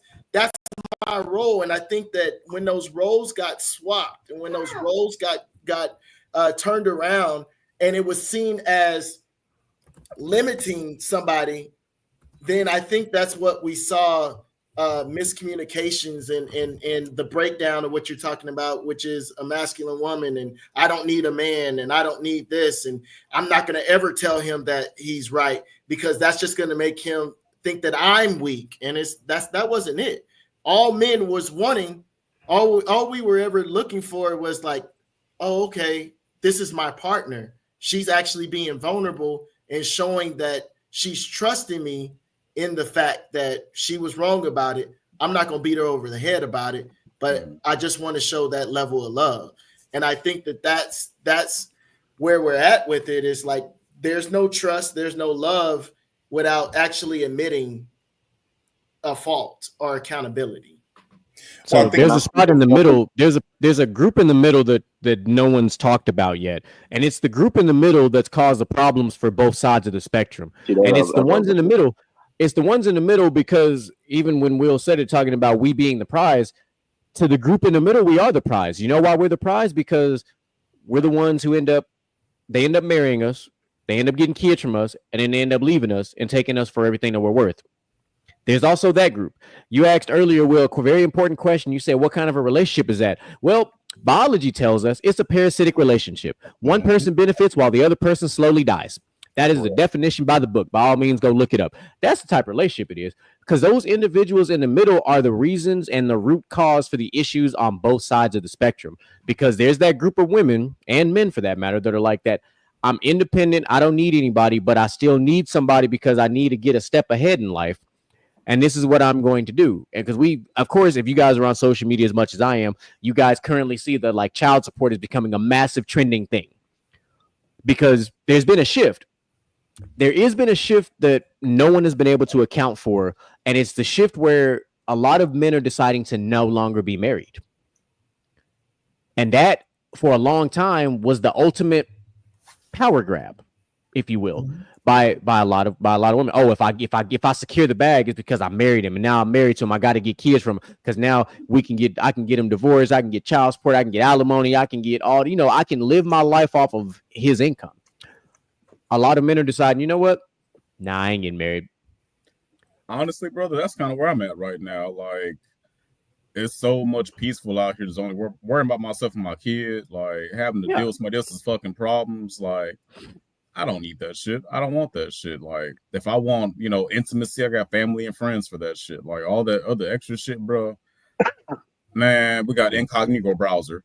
Yeah, but see, at the same time, here's the problem. And the only problem is that the men in the situation are not taking full control of the situation. How do you take full control? Okay, you're not getting married. That's only one part of the equation. I also said this thing about having kids. So go ahead and go take your happy ass to the doctor and get that vasectomy done while you're at it. Okay, do two things at the same time. Why? Because you don't want no surprises, no uh-ohs, no I miss periods, or you don't want none of that type of shit. So go ahead and completely control the narrative. For the men, the vasectomy is the easiest thing you can reverse. So unless you're like me, right, or even like Outlaw, like when I got to a certain age, I already told you I ain't having no more kids. It's not happening. So I'm not worried about it. So when you're out there, like kind of like how Outlaw is, like if the roles were switched and I was in Outlaw's position, look, first of all, I'm not married and I got a vasectomy. I ain't worried about shit. Well, so for me, even though those are good points, and I do believe that in certain societies that's probably a good solution, but those are reactive positions to take, right? And like this podcast right here, this is a proactive way to approach it, because the information is what needs to be put out there to young men at a young age to practice discernment. How do you practice discernment when you make a decision on where you're going to find somebody, how long you're going to date, what characteristic traits they need to show ahead of time before marriage is even a conversation? And that absolutely should be the man's conversation, right? Well, no woman should be leading a conversation about marriage. If you ain't going to be the breadwinner, if you're not going to be the protector of this relationship, no woman should be coming out there talking about, well, when we going to get married, when we go get married. And if she does, like we talk about, a real man should be saying, when I'm ready. Oh, what happened here? Yeah, well, so Will was thinking the same thing I was, so I want to play it real quick. We all know what in a lot of cases that men and women have roles. Oh yeah. All right. Well, you say it because people get mad. You better believe it. I'm from this. Yeah, you better believe it. I mean, I know you're from New Orleans, right? Yeah. So yeah, well, I'm only from Jersey. Yeah, but I do believe that if he wants a sandwich, you make daddy a sandwich. Most of the time. No. Let me ask you this. Well, okay, let me ask you this. If me and you out and somebody say something slick to you, you punch him in the face. You want me to smack him in his mouth, right? That's right. So if I take you on a date and I say, look, baby, we're going to go Dutch. No. Exactly. If we walking up to the car and I don't open your car door, what do you say? Open the door. You better believe it. Yeah, no, I am with you. I think so you make daddy a sandwich. I think I will after I get out of the shower. Yeah. But it'll get done. I'm outside. So actually, gets the overall point of that me and Will had the same thought when we was talking about. I was like, that whole video was literally it right there. I mean, it explains absolutely everything that should be understood. And like Devin said, I don't know where feminists put this derogatory understanding on what he's saying. He was saying it to be funny, but in all honesty, yes, there are certain things that you expect out of me in society as a man. And those things have not changed over millennia of being a man. But you know whose roles have changed over time? Women's roles. Well, Will, to your point, man, a lot. I'm going to ask a question, brother. And this goes for everybody. Do people even know how to be a significant other? Like all these women out here who want a man, do you know how to be a girlfriend? Dudes who want a girlfriend, do you know how to be a boyfriend? Do you know what it takes to actually be somebody's other half? Like what all does that entail? I would say no. I would say no too, because the problem is a lot of people, like, here's the thing, and we'll separate it. We'll keep it, the males versus the females. Sometimes the man will be ready to get married and want to do the things, but then the girl in this case will only still be doing girlfriend type things. but expect husband level, expect wife level treatment, right? Then flip the scale. There are women who are like, look, I done went to college, I done got my degree, I done got my career, I'm ready to settle down, have kids, and do all this stuff. But insert this man who's, we'll say, still trying to live the fast life, that's not ready to step up and do the husband thing, but wants all the husband treatment, but still doing boyfriend level tasks. So like the roles here's are the not thing, though, Mr. GQ, like to even get to that point, like who can be a boyfriend and who can be a girlfriend? Because some motherfuckers out here they don't know how to be romantic at all. They can't open up doors. They can't, get a nigga a new Madden every August. Like some people just can't do the right things. Going back on what you said though, let's stay on this trend, because the problem, remember, we know this for a fact. We have got we got a couple of different groups of generations on this panel right now. Oh shit! Chivalry got attacked back in 2016. Yep. We started getting called simps back in 2016 for doing simple things like opening a door for a woman got you verbally attacked for doing what is to me the most simple task in the book, which is just opening a door. Which I see I don't see me opening a door means I want to fuck you. No, that's not what that means.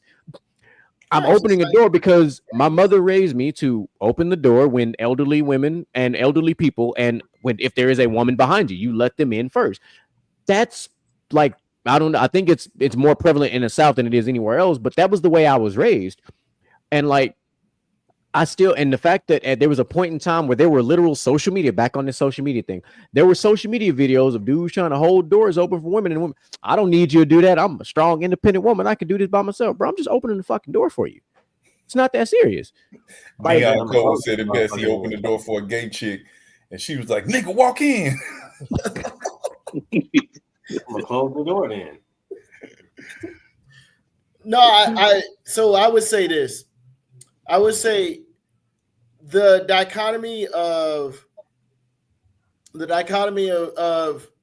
men having to overcome the obstacle of how to be a father, and I'll just say, we just take black men, how to become a father, how to become a husband, is way different than the dichotomy of a woman learning how to become a wife and a mother.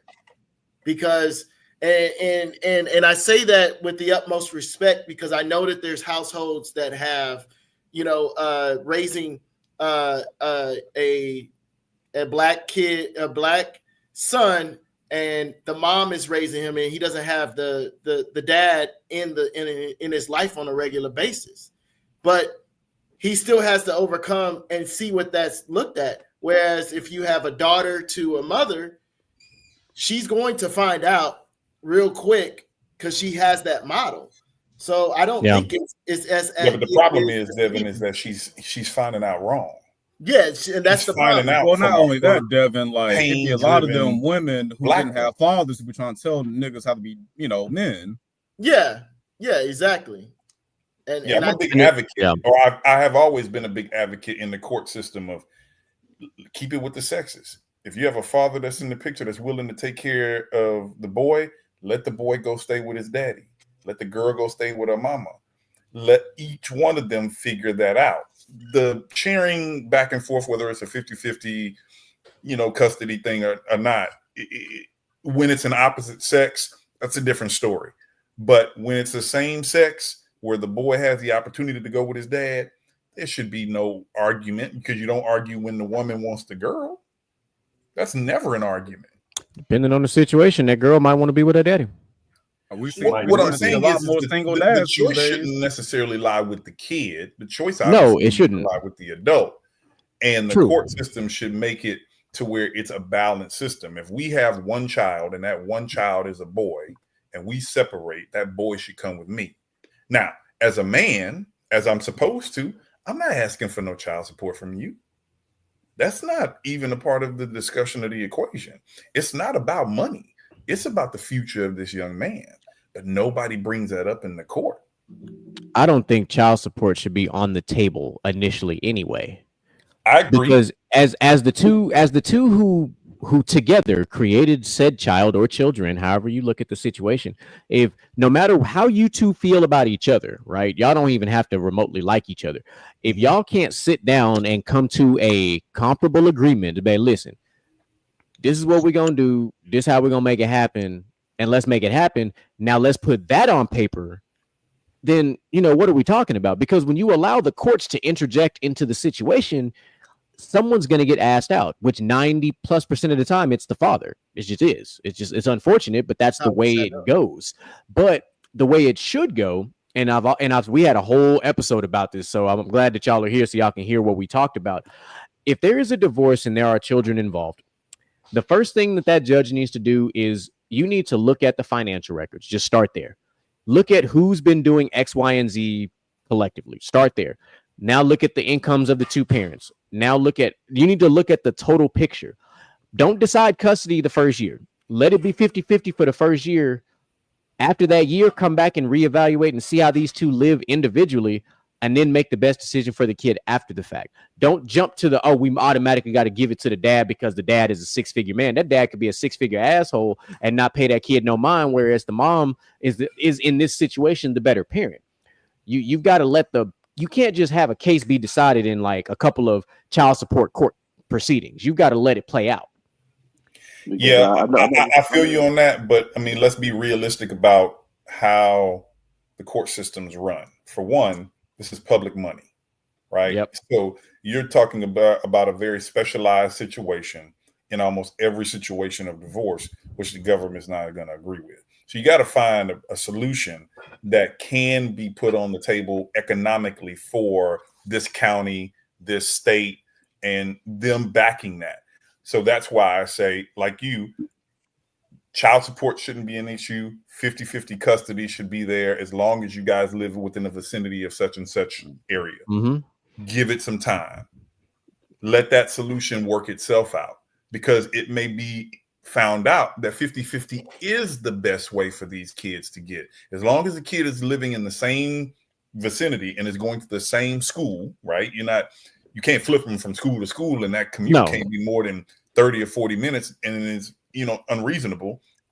You can make that work, but that never is the discussion. Everything defaults to the woman, and it is up to the man to now spend money, time, and heartache to prove his case. And it's almost like, and I hate to say it like this, in a very nice way, guilty with the burden of proving your innocence. I'm already the worser parent just for the fact that we got divorced. That can't be. And that goes back to the original conversation that we started about a person not even being able to be honest about their faults and apologizing or saying that they're wrong, which we know from statistics usually comes from the female side and not from the man side, because men tend to have a better way of gauging these goddamn backroom discussions in their group chats saying, like, the nigga said this, what should I say to him? Your homegirls gonna hype you up all the time and tell you that you ain't doing this shit wrong. Yeah. Them brunch conversations. Yeah, I mean, women don't support each other the same way men support each other. And likewise, I mean, we can go into the dynamic of how each sex shows their love to the other. But we know as men, the way I show love to brothers is to tell that nigga the truth.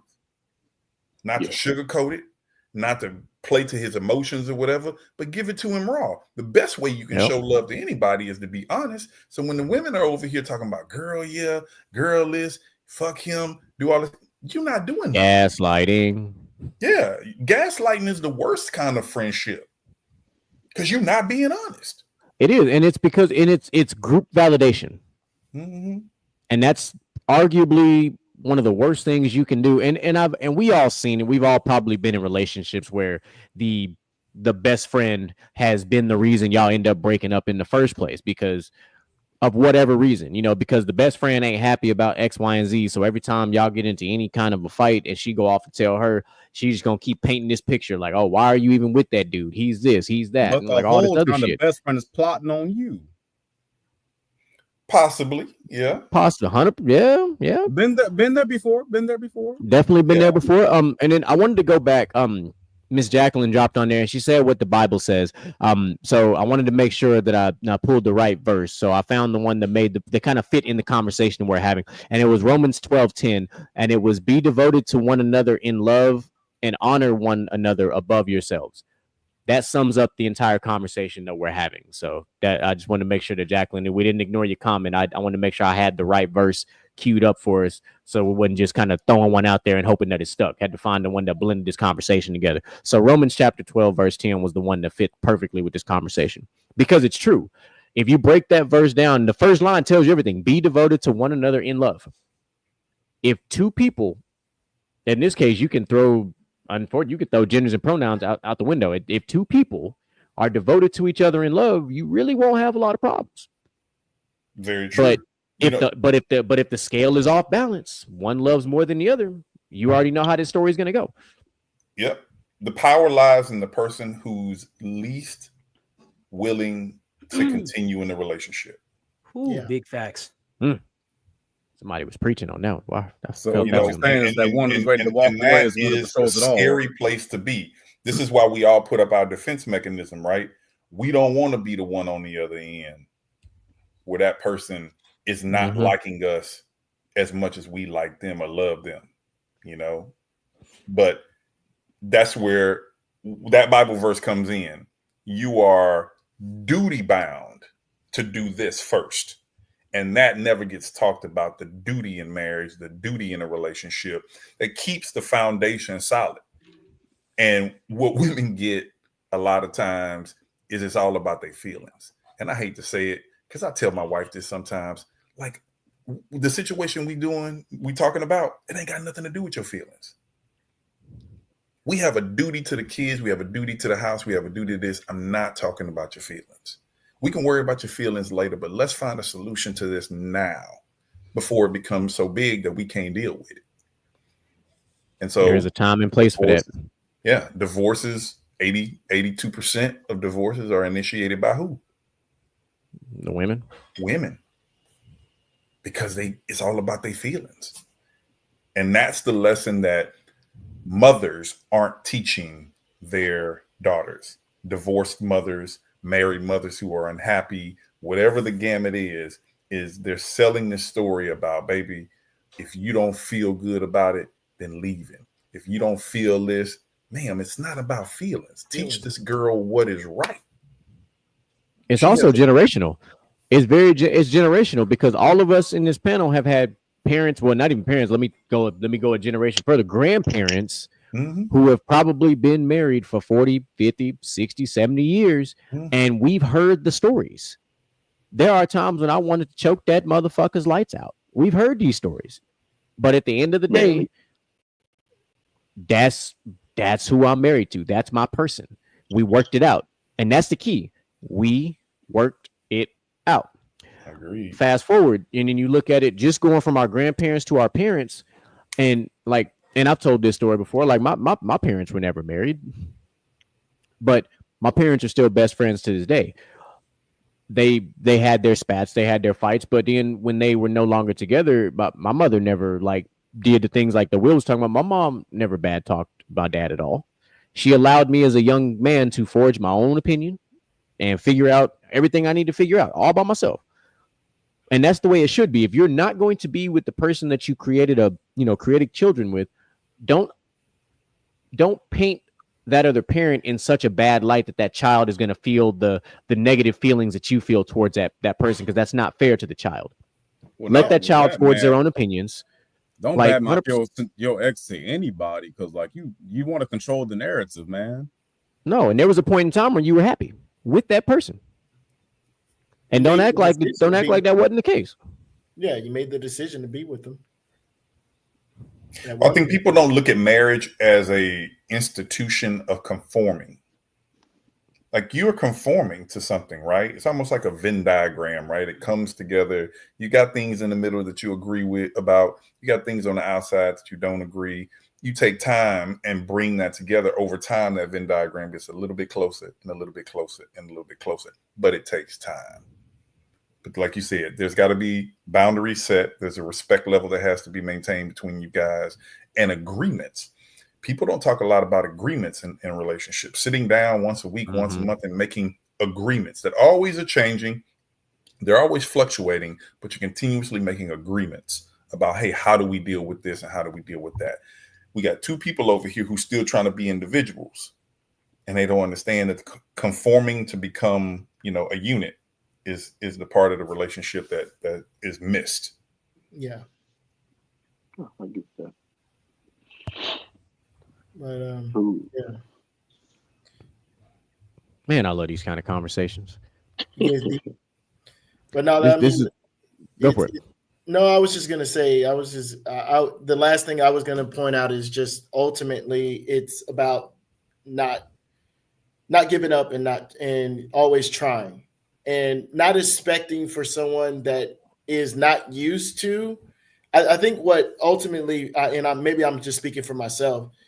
If we get to a path as partners where you're not used to acknowledging that you're wrong, like I'm not looking for you to go from 0 to 10. I'm just looking for you to make some kind of change, some kind of effort. Because if I'm trying on this end and you're trying on this other end, then I can see that, okay, there's some kind of effort. And then we get closer together, and there's that intimacy because now our trust is getting closer.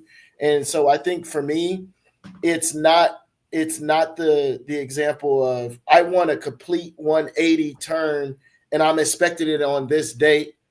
It was for me that it's like, oh, okay, dang, I'm not used to this, but she finally admitting that she's wrong on this. She's normally not admitting anything.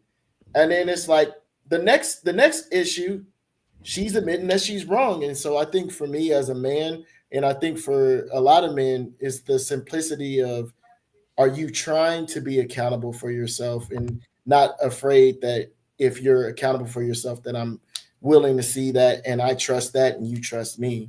And I think that's one thing that I've noticed all together. So guys, I had a story to tell before we ended this. I went to dinner with a married couple. They had been married for about 27, 28 years. And we were sitting down, everybody was having fun time or whatever. And somebody asked them about their marriage and specifically how long they had been married. And when they said 27 years, they were like, how did you guys stay together so long? So, they started joking and, making up these little funny stories or whatever. But then the wife got serious and she said, you know what, if I had to give you one bit of advice about how to keep your marriage together and have a successful relationship, is be really good at forgiving. Because this motherfucker fucks up every day. And I'm pretty sure I fuck up every day too. But they forgive me. I forgive him. And we make it because we don't carry that last month and that 6 month ago stuff into today. I forgave him for it. And if I forgave him for it, I can't keep bringing that stuff up. And that goes back to the point that Mr. GQ talked about. Don't let me be vulnerable and tell you these things or have us go through these experiences. And then now a year and a half later, you bringing that back up, using that as ammunition in a situation where you feel threatened. That's not how a relationship works. So that part. No, and it boils down to, it's funny to literally sum everything up that we said in a metaphorical sense. It shouldn't be a game of tug of war with your partner. Y'all shouldn't be on opposing ends pulling the same rope against each other. Y'all should be on the same side pulling that rope across that finish line collectively. Otherwise, why are you in this in the first place? Correct. Like I've always said it, and I say this even still about my wife today. Like when I got into the relationship I did with my wife, I wasn't looking for like a lot of the things that we talked about today. Like I was looking for a partner. I was looking for a teammate. That's what I was looking for. 100%. I was looking for a partner and a teammate. And that's what I got. There are things that my wife does that I don't do, and vice versa. And I'm perfectly content with that. Like I am great with that. And I understand it. There's also things that we both do, so we kind of alternate. Things like cooking. We both cook. I like it that way. But then there's like things that she just like, look, I don't do this shit. Like, you know what? Don't worry about it. I'll do that. No, flipping like, you know what? I ain't really trying to do this shit. Okay, fuck it. I'll do that. And for me, it works. The dynamic works. Because there are going to be things in whatever relationship you find yourself, and there are going to be things that you just don't want to do. There just is. But at the same time, have you verbally expressed those things to your partner, or have you just blatantly ignored it? Because I told this to Micah before, and I told this to Outlaw too, especially when you get into a new relationship. The things that you overlook in the beginning are the reasons why you break up. This current generation calls it red flags. Let's fuck all that. Red flags have been around for forever. That's not what they are. Red flags are not what this generation is calling them. They are literally things that you've ignored from the jump because you figure, you know what? I can live with that. And then 3 years later, you can't live with that because it's manifested itself so much. You're like, man, fuck that. I'm done with that. I can't even do that anymore. And then y'all end up splitting up when you could have addressed it from the beginning.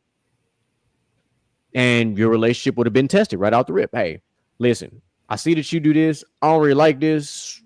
How can we, compromise on this? If it turns into a fight, cool. It was supposed to happen.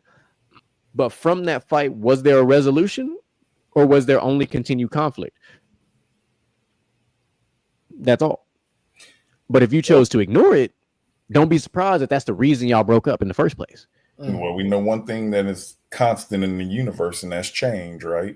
And either y'all 100%. gonna grow together or y'all gonna grow apart. But growth is gonna happen somewhere. Wow. Can I ask you this for 1 second? Because it popped up on my phone a couple seconds ago.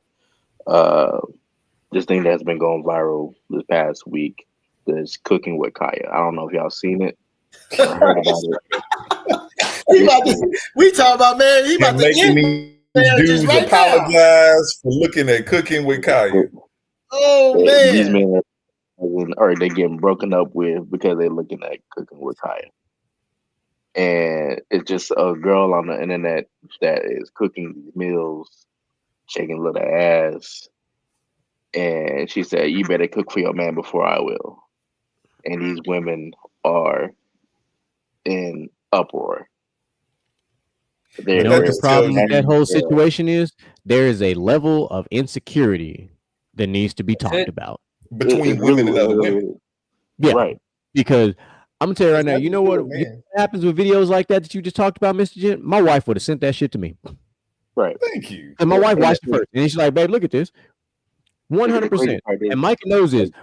My wife does not. My wife sends me videos of gym mommies, all kind of shit. My wife be crushing. My wife be crushing on other women. Like she be like, I'm trying to look like her. And like, babe, look at this woman. I'm like, shit. I see what. Yeah.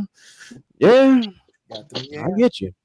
But the crazy thing is about these women they will fantasize and fangirl over these Instagram models. But when a girl is actually natural and just cooking, and the men that actually want that, they get mad about it. See, the real question should be this. If that's what you're doing, if that's what you're fantasizing, to use Mr. Gent's word, what are you doing to replicate it for your own man? Right. If you're so upset about this cooking for Kaya, then what are you doing to replicate it? Why don't you, your man working at 12, why don't you put on a little apron, whatever you got to do, look that way when he come home from working a 12-hour shift and you in the kitchen doing that, and then all of a sudden, hey, Alexa, play this song. And then you start, getting your little New Orleans bounce, shaking your ass while you cooking and cleaning. Like, you don't think your man want to come home and see nothing like that? That should be amazing. It can all be so agree. simple. Hey, and wear an apron that say "fuck Kyle" right on the front. Yeah, I'm trying to tell you. I mean, it goes back to what someone, I was talking to one of my soldier friends about it, is like a man has to battle the world outside all the time. He don't want to try to battle somebody in his house all the time as well. And I think it comes back to that, is like, if the woman if you're coming home and you're coming home to somebody that you have to fight with, you already tired from fighting with the world. You ain't gonna look forward to coming home. But if you have something where it's attractive, it's something that's new, and she's keeping you on your toes, you're gonna be home right away. I don't care what kind of man you are. You can work a 12-hour, 10-hour, 15-hour shift. It don't matter. If she's keeping you on your toes in that respect, you're gonna be happy. You're gonna look there was like a video survey that they had done a few years ago, and they had in one video a chick that looked fine. I mean, she was done up, but she was arguing. She was just giving a hard time. And then they had a chick over here who was average looking, but she was peaceful. And 98% of these dudes picked that peaceful chick. They was like, man, I don't care about that bubbly nothing. She got hair in her head. She got breasts. She got this and this and this. I'll take that piece over there every time. You know what happens to that video on that side? It eventually sags. Thank you. And that's exactly what happened. When you look at the statistics on how, I mean, it just dropped down because they didn't want to give it. But yet I never understood women out here with fake hair, fake eyelashes, fake lips, fake breasts, fake waist trainer, fake booty, fake all this, but looking for a real nigga. Yeah, man. How the fuck are you out there? Boy, DJ Michael B, don't he fit with everything we be talking about? I'm just over here in silence because we talk about this shit all the time. I want them to talk. Listen, we talk about that. That's why Moo down there not saying nothing because me and Moo on the same wavelength. I'm here to listen because normally I'm spewing this. Like, we've talked about that in depth, and it's like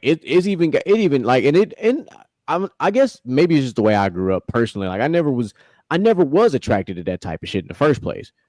I always was attracted to the person before I was attracted to the exterior of a person. Like I care more about your personality. If I fuck with your personality, I fuck with you. I ain't really care what you look like. Like if I'm being frank, I don't really care what you look like. I'm not out here looking to date Miss Universe. No shit like that. Like I really like if I just so happen to land you, cool. But that means you got a dope ass personality and we vibe. Like that for me is far more important because if I'm gonna fall in love with the person, everything else gonna fall in line.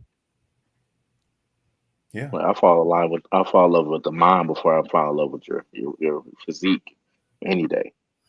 If I can have I ain't trying to be with no dummy. That's for sure. I'm good. I mean, one of the things that I've always like my son. He's 16, and he's starting to get to that age where he's starting to notice women and whatnot. But one of the things that I tell him is like your self-worth and your value isn't indicative upon what you feel she can do for you on a regular basis and what you can do for her. It has to come from a place of what you know is not feelings. It's what you know that your worth is. And you know that your worth isn't somebody that's emotionally draining you. You know that your worth, you know, the way that we bring you up is if something's emotionally draining you and they're a parasite, then you already know those two things right there. That's not for the family. That's not for you. You don't need that because you've grown up with a mom and dad. He's grown up with a mom and dad in his life. He understands what it is to see me value his mom. I've never talked down in the 20 years I've been married. I've never talked down to his mom, and she doesn't do that to me in front of him. She doesn't devalue, and so he knows what his value and his worth. And I think that that's important for us as dads. That's important for us as men. Whether you have a daughter or a son, is that they understand their value. We don't date leeches around here. Correct. I'll tell you one thing in social media that I mean, at my age, having seen no social media and then the build up to what social media is today. The one thing that has been a kind of a common thread out there is this need for your relationship to go like this. Really, really high highs and really, really low lows, and then really, really high highs. And it's like, that is not sustainable. You cannot maintain that. You need to live right here in the middle. You got your good successes, you got your little problems, your good successes and little problems, but this right here is sustainable. And you see this out here where these girls are talking about, well, he don't entertain me. He's boring. Like, bitch, boring is safe. Boring gets you 50 years married. What you talking about? You can go out there and get you a dumb ass that'll get you here. I guarantee you're not gonna last very long. You're gonna end up it's gonna be more down here than it is up there at the end of the day. Over time, trying to get flued out. Well, you know, and I'm a math guy, right? And so I go back to the original conversation that we talked about when we were talking about who is the prize. If you look at the statistics of male versus females in America, women outnumber us by what? By 1.16 to 1, right?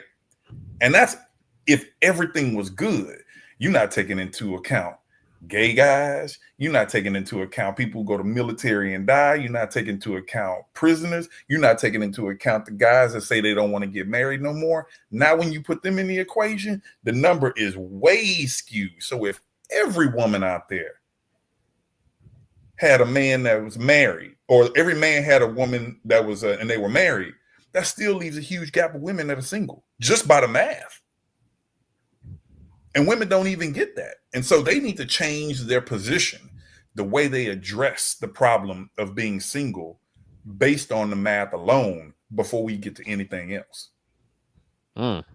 But they don't, because they keep getting fed this same story of I'm the prize. Like, honey, and they keep getting gaslit by the group chat. Thank you. Gaslit by the group chat and gaslit by sucker ass bitch ass dudes. Yeah. Oh yeah, for shit sure. For shit sure. So we are right at that 2-hour mark of the show. So I'm gonna let DJ Micah B kick us off with what we like to call our closing thoughts. So what you got, Micah? I would like to have you guys on more. This is a very, very, very good segment. A lot of wisdom being spewed, and I think we have a lot to offer the world with the wisdom being spewed. So appreciate y'all coming on. Thank you for having. Oh, and watch PBT tomorrow. What you got? What you got for him, Will? Man, I just want to say thank you for allowing me to come onto this platform. My cousin told me about it, and when he told me the organization of thoughts that you guys put together and how you guys represent yourself, I was like, 2 thumbs up. Let me get there. So if you'll have me back, I will absolutely come back. I would love to have another good conversation about another topic that's impactful to not only community of Black men, but of men in general. And yeah, thank you. What you got, Devin? Like always, gentlemen, it's definitely a blessing to do something like this, to be able to afford the opportunity to do this, man. I don't think that people understand how much mental health is to everyone, how important that is. And something like this, especially for me being a soldier away and being able to feed off and vibe off other gentlemen to talk about issues like this, it's definitely refreshing. I appreciate y'all inviting me, my cousin. Definitely want to come back and chop it up with you guys again. So if there's anything I want to leave with everybody, if there's a day that you having bad, I'm always going to say create a good day. Find some kind of good in that day. And if you can't find some good, find somebody else around you that can find some good in that day. So I want to leave that with everybody, especially during Christmas time. This is where we lose a lot of people because of drugs and alcohol and self-harm. And I want to be able to say, create a good day. So talk to him, Moo.